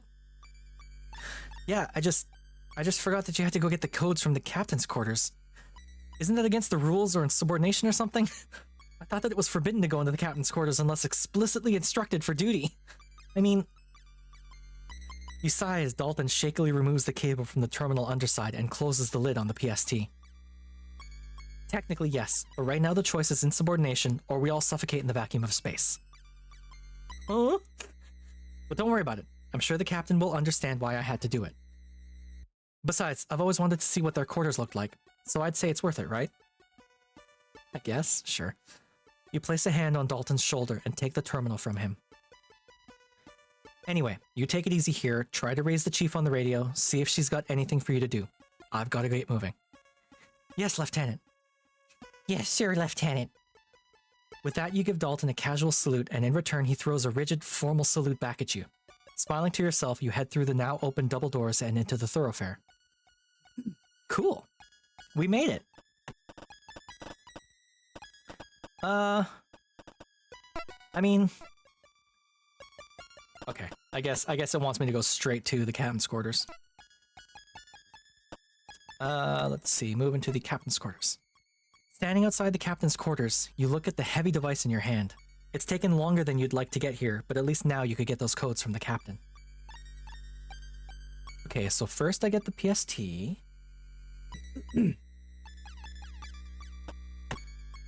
PST first.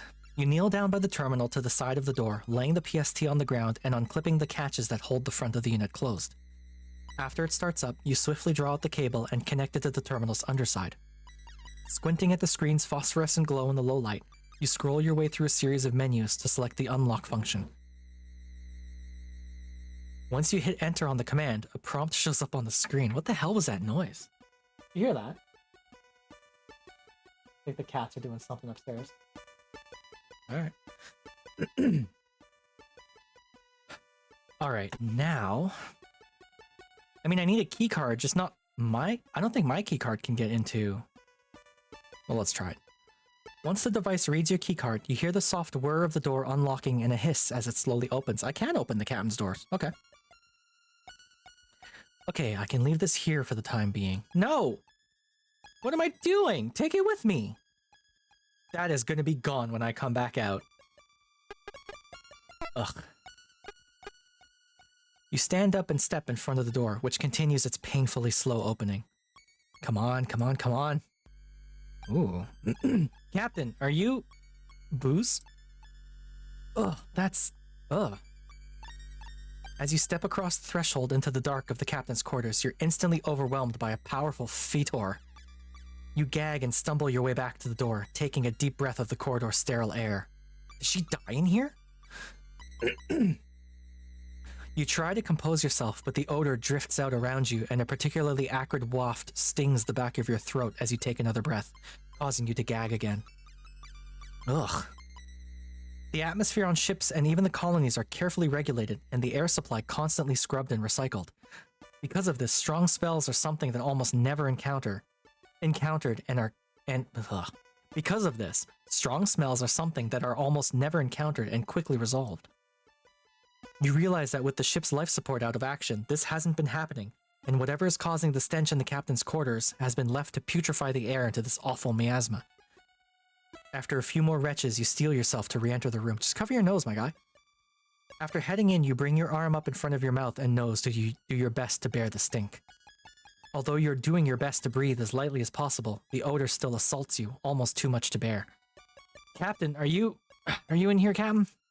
Cough, cough. With no answer, you carry on deeper into the quarters. As you grow accustomed to the smell, you begin to pick up the unique odors that it's comprised of. The first scent that you identify brings back memories of your early flight training, the acidic tang of vomit. The second takes you a little while longer, sour and chemical. You wonder for a moment if it's one of the substances they use to strip paintwork from ships or armored frames, but then you spy an empty bottle on the desk and realize what it is. Stale whiskey. Sick, huh? Captain. What is this captain doing? With the cause of the captain's absence now obvious, you look around the room. To the left is another closed door. To the right you see an open doorway and what looks like the end of a bed. Captain. You call out again as you head towards it. Although your reason for being here is entirely justifiable, you still feel a bit hesitant about barging in.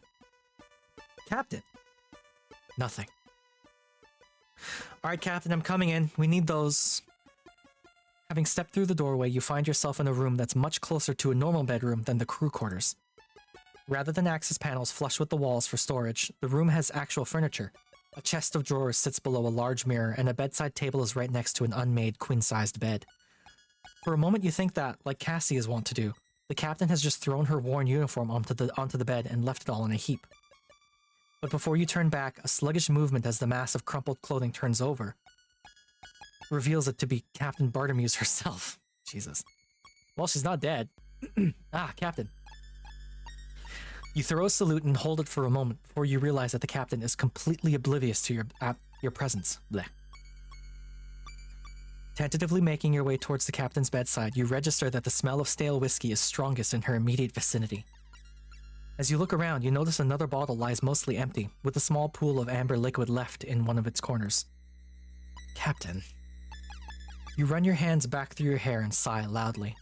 Regardless of all this, you remind yourself you're here to get the emergency input codes. Captain.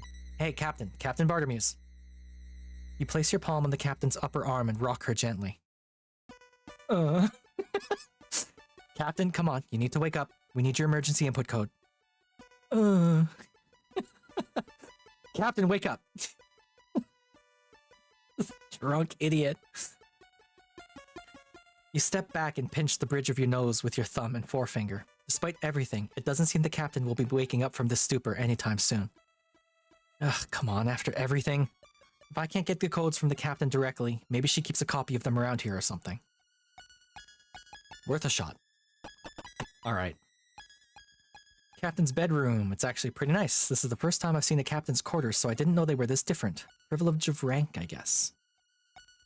A painting of the first colony fleet to enter Jupiter's orbit. They look like the sides from Gundam. Right? Like a cylinder in the middle and then mirror plating off the sides. It looks like a side. That's kind of cool. If I remember my civics lessons, they were funded by a wealthy Terran industrialist who had built them to serve as habitats for a workforce that would harvest resources from Jupiter and her moons for his company's sake. Of course, it's capitalism. Oh, big stretch. No one paid for this, so you get it for free. Ah.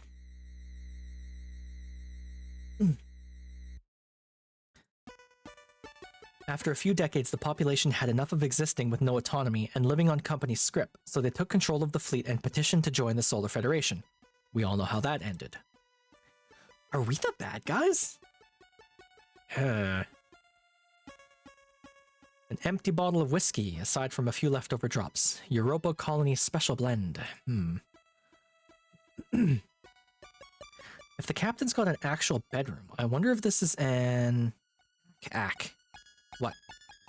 It's an actual bathroom, all right, but now I know where the smell of vomit is coming from. Gross. What was I expecting to find in there anyway? Sure. Pretty nice desk. It must be where the captain does all of her work when she's not on the bridge. If that's the case, then, as I thought, it's got a few drawers at the back next to where she'd sit. If the codes are anywhere, they'd be in there. Are we already coming up on ads again? Wow. Oh, it has been 3 hours. Alright, that's fine. Okay. I know I've seen Cassie hand the captain printed reports and status updates. Maybe she's still got a copy of those codes in here. You try to open the top drawer, but the small amount of initial give stops almost immediately as you hear a clunk. You try a few more times and then spot a keyhole to the left of the drawer. Checking the second and third drawers gives you the same result. Locked, of course. I'll have to find the key. Ugh. You were uncomfortable enough making your way in here in the first place, but now that you're about to rummage your way through the captain's personal effects, you feel even worse. Let's get this over with. Doing a quick scan of the room in the hopes that the captain may have left the key on top of the chest of drawers or her bedside table proves fruitless, so you tentatively step back inside, nervously looking back to the captain's comatose form every few moments. Sorry about this, Captain. Standing by the chest of drawers, you lay your hand on its top and drum your fingers before nervously pulling the top one open. Seeing only folded clothing inside, you close it quickly, going on to repeat this process for the next 2 drawers, finding nothing. This person is clearly not a thief. Everyone knows when you're casing a place or when you're robbing from a place, you start from the bottom drawer. That way you can open it, and then open the next one, and then the next one, and then the next one. If you start from the top, you have to close and then open the next. If you start from the bottom, you can just open. You don't have to close. It saves you time, you see. Did I read that last one? Yep. Stepping back, you take another look around. The only immediately obvious place left to check is the drawer in the bedside table, right next to the captain. Okay, moving over to it, you squat down beside the unit, acutely aware of the captain sleeping right next to you. In the low light, it's next to impossible for you to make out the contents of the drawer, so you have to settle for reaching inside and feeling your way through. Running your fingers over the various contents, you try to figure out what's in there. A thin plastic surface with irregular bumps which feels like it has a foil underside. A small glass bottle with a series of raised dots just under the label, various individual papers. Aha! You grab a hold of what feels like a keycard clipped onto a lanyard and pull it out of the drawer. The metallic jangling sound that comes with it is quickly revealed to be a keyring featuring various different keys. One of these has got to be the key for those. Whoa. Wow. Captain Bartimeus, are you alive? What? Lieutenant?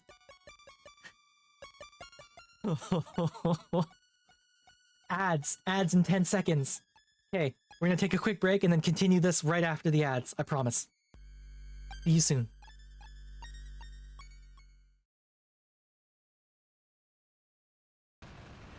Oh no!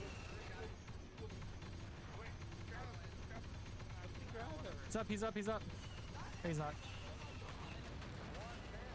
Oh god. Get back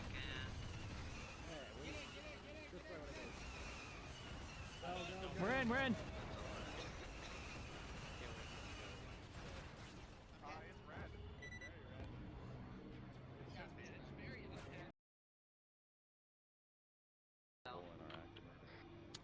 The textures are a little funny over there. Whoa!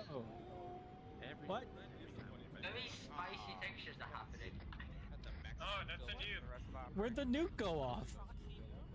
All they have to do is wait, look at this. There's a part missing. I'm just glad it wasn't us. Oh, it was Grandpa. No, it actually was us. No.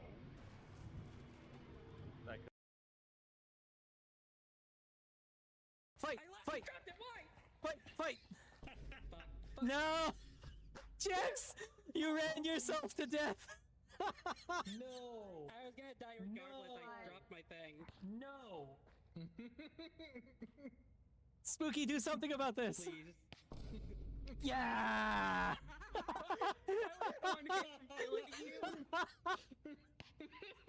Oh my god. Why did I drop my screwdriver?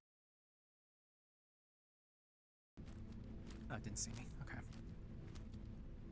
don't know if there's any hunters about. There's 3 of them? There's 4 of them?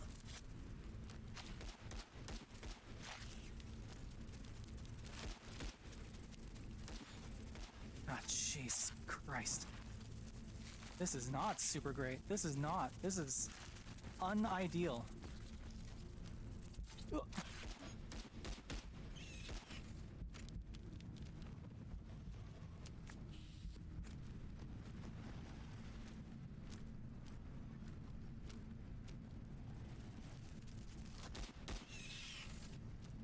Come at me, bro. You friggin'.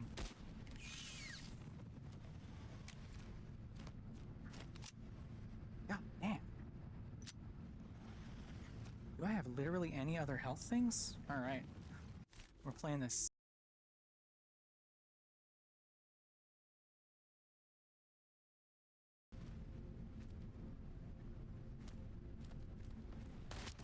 Hi, yeah, buddy. Ah, fuck. God damn it.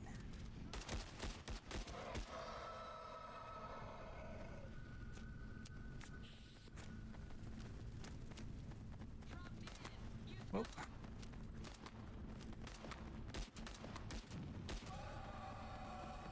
Hey, ads are done. We're just gonna get straight back into it because this is a cool moment. Okay. Let's see.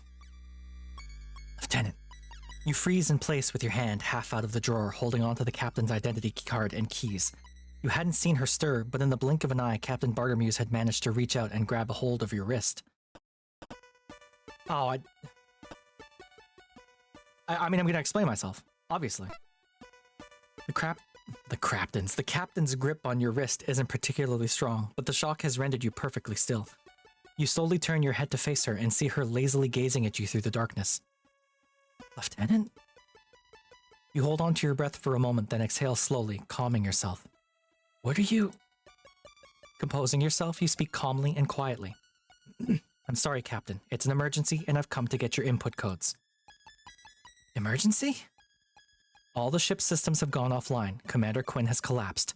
I've been working with Chief Cathy's and Lieutenant Lord to get your codes so that we can get the ship back online. The captain blinks groggily a few times and releases your wrist, drawing her hand back to rub her eyes. As she does, you slowly take the keys from the bedside drawer and stand. That's why I'm here. I thought the codes might be in your desk drawer, but I needed the key. Although you're doing your best to maintain your tone and demeanor, on the inside your heart is racing as you consider the possibility of being given a court-martial here and now. Sounds important. Well, yes, ma'am, I'd say we all consider it pretty crucial right now. The captain continues to gaze at you as you stand to attention in the darkness.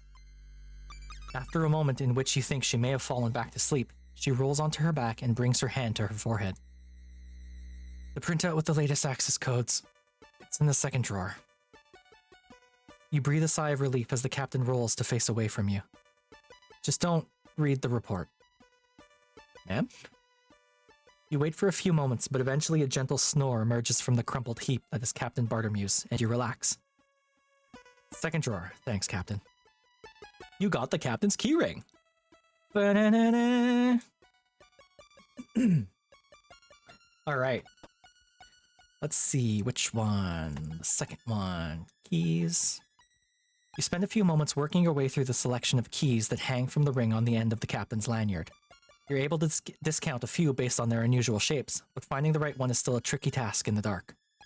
Eventually you find one that slides easily into the lock and turns the mechanism, which lets out a surprisingly hefty clunk. The captain said the codes were in the second drawer, so you open that drawer first and purposefully leaf through the collection of papers, reports, and files that it contains. Crew manifests, security updates. Aha! You see the telltale tractor feed edges of the printer paper that you've seen Cassie produce updates and reports for the captain on, sticking out from underneath a manila folder. As you lift the paper out of the drawer, the folder on top begins to spill its contents. You quickly grab it to stop everything from falling out, and as you do, you can't help but read its title.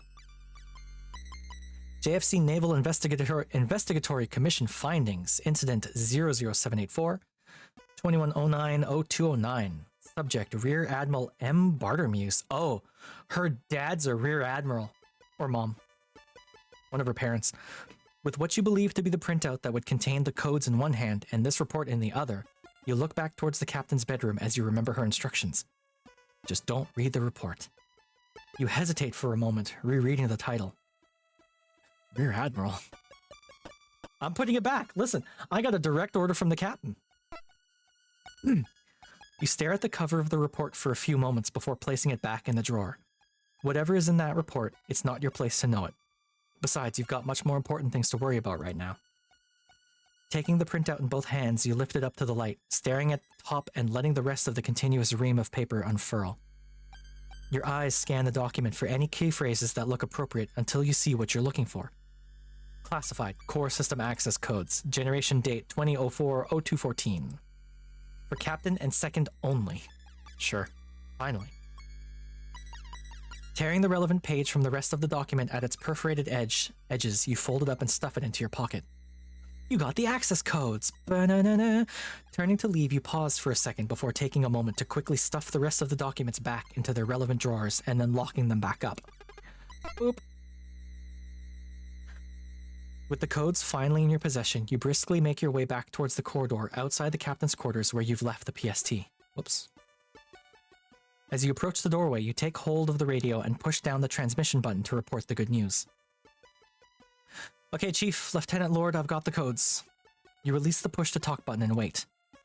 You give it a moment, but instead of more instructions from the Chief or some kind of backhanded congratulations from Lieutenant Lord, all you hear is a powerful hiss of static. I think this width is extra. Chief? You try again. Lieutenant Lord? Still nothing. Uh-oh. Anyone, come on. You give the radio a shake and spend a few minutes adjusting the frequency dials, but you still don't hear anything from anyone, just the hiss of static.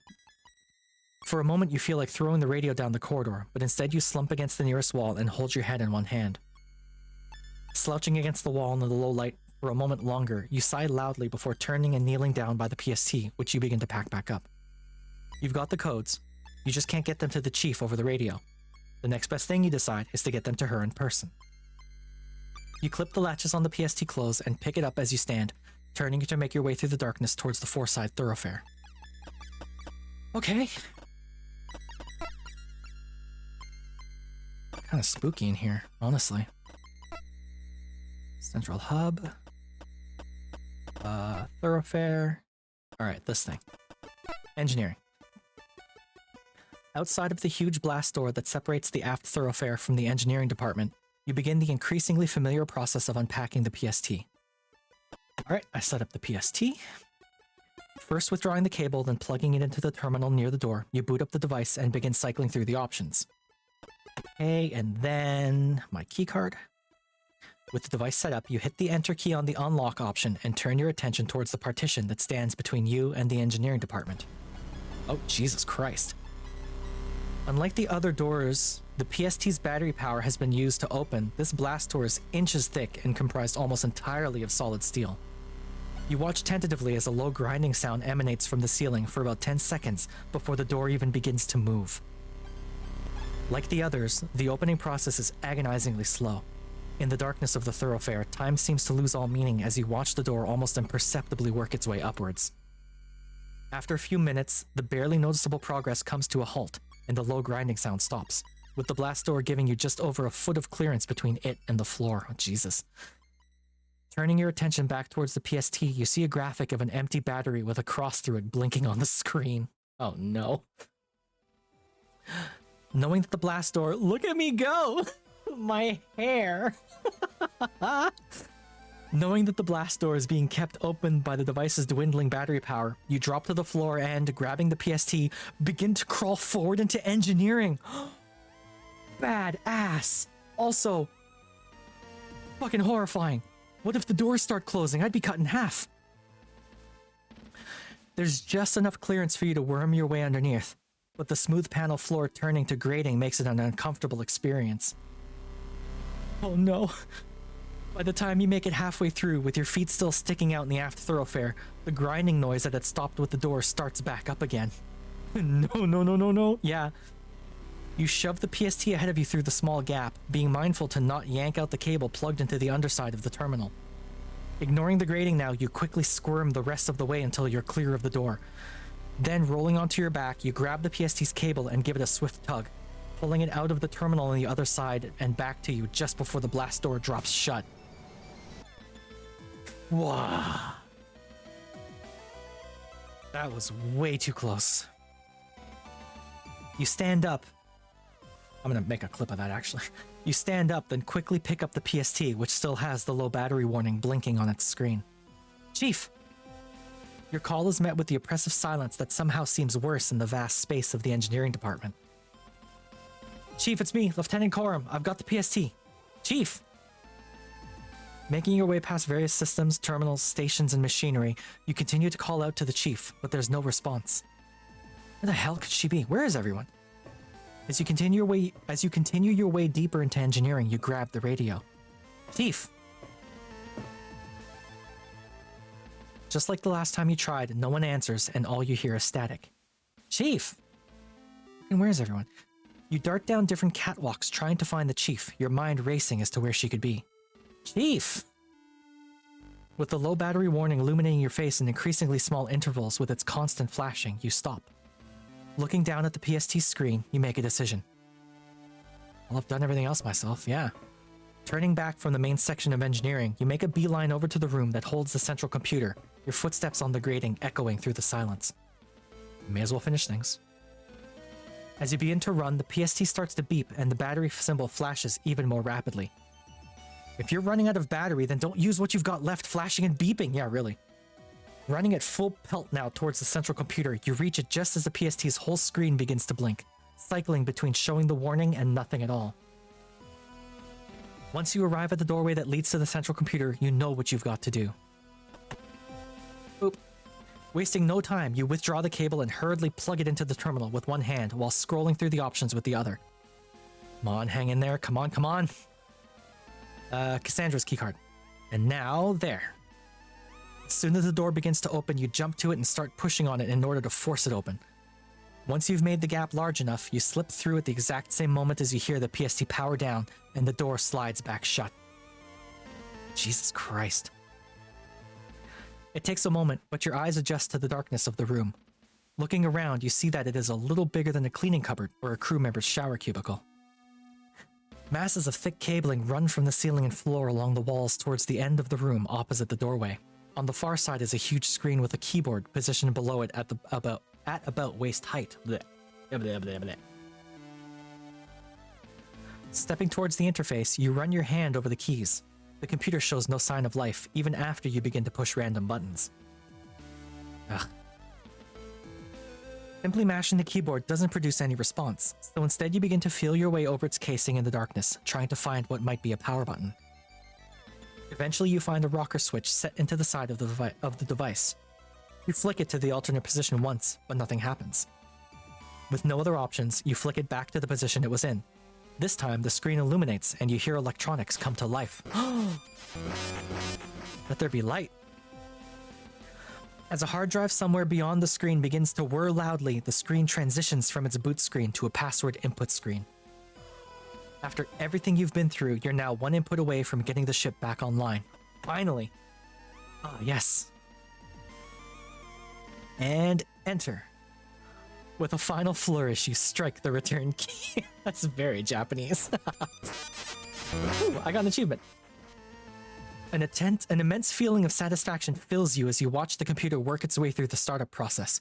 Names of systems show up and are followed by their status changing from offline to active. A faint draft runs down your neck, which you take to mean life support and ventilation is back online.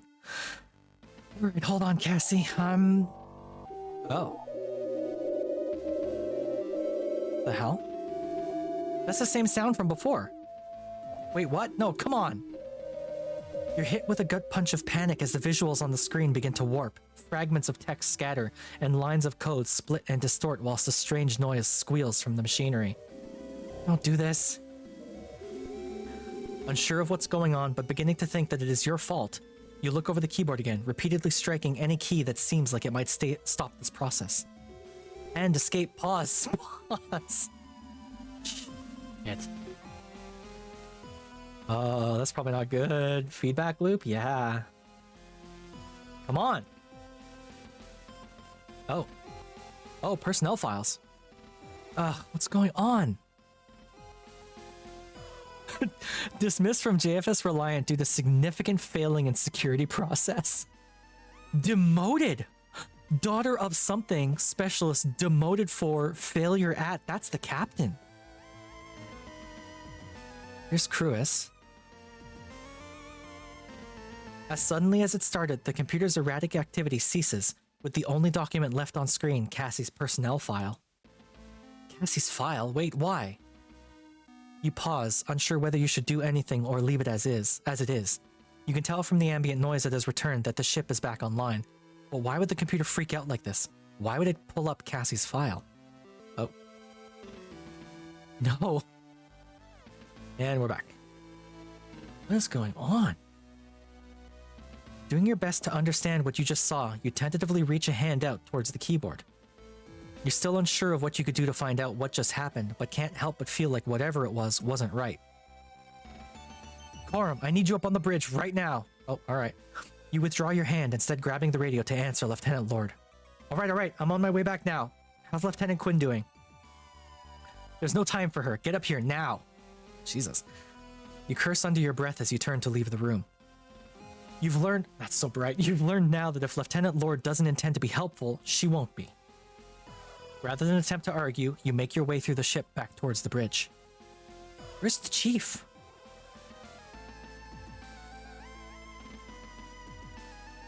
Oh, that's probably pointing something out, eh? As the elevator doors hiss open, you step onto the bridge. You see Lieutenant Lord frenziedly flicking switches and turning dials on an instrument panel, stopping every so often to type commands into her station. Cassie, meanwhile, remains unconscious on the bridge floor. I'm here, Lieutenant. What else is wrong now? You hurry over to Cassie and kneel down, sliding your hands under her back and legs in preparation to pick her up and take her to the newly accessible sickbay. It's the O'Brien. Uh-oh. Stop scratching that, cat. You have other scratch pads. You know how much we paid for that? Hey! No! Stop scratching that. Idiot. With a single movement, you stand and bring Cassandra up from the floor. What about it? It's gone! Uh-oh. April 23rd, Planetary Calendar 214. Despite the successful reactivation of the JFS Gundog's central computer by Lieutenant Coram, the JFS O'Brien could not be contacted and was no longer coming up on sensors. Oh shit.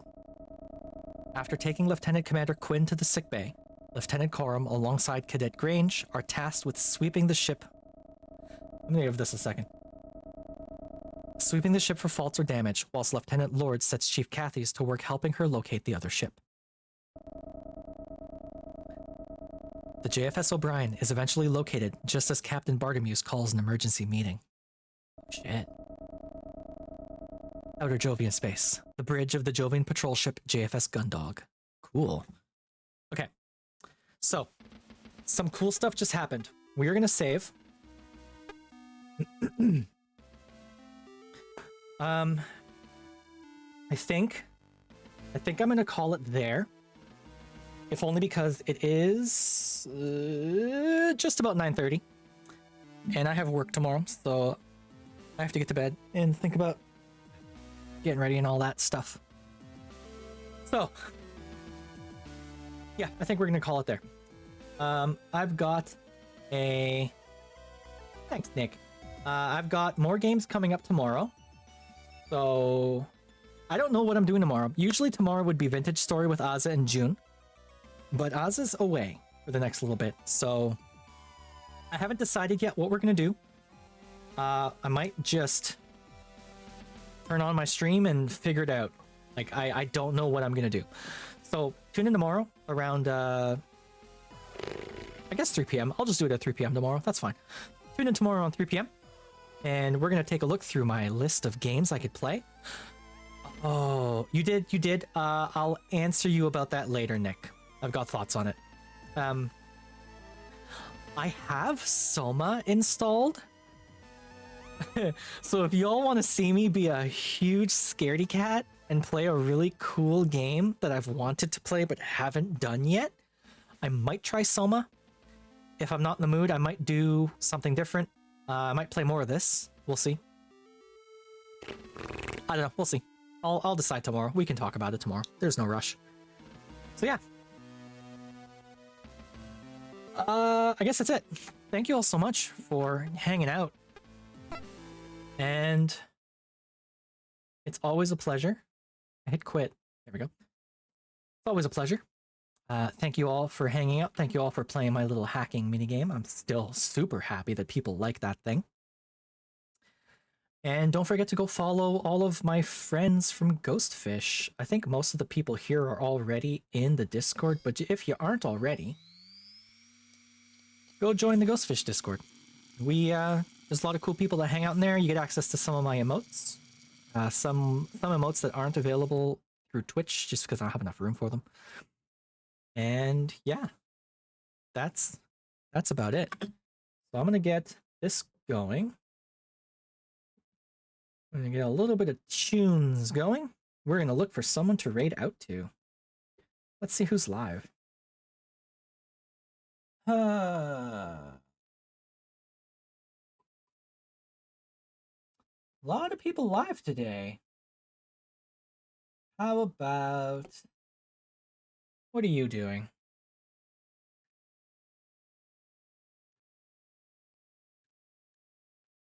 Suppose I could also see if anyone else is playing Stories from Saul. See if, Nope, I am literally the only Stories from Saul streamer right now. That's actually funny. Okay, well, that's fine. We're gonna raid out to... Let's raid out to Stray the Cat. Stray the Cat is playing Dead by Daylight. So, tell him I sent you. I'm gonna get this live. As always, thank you all so much. And I will see you all tomorrow. Bye, everyone.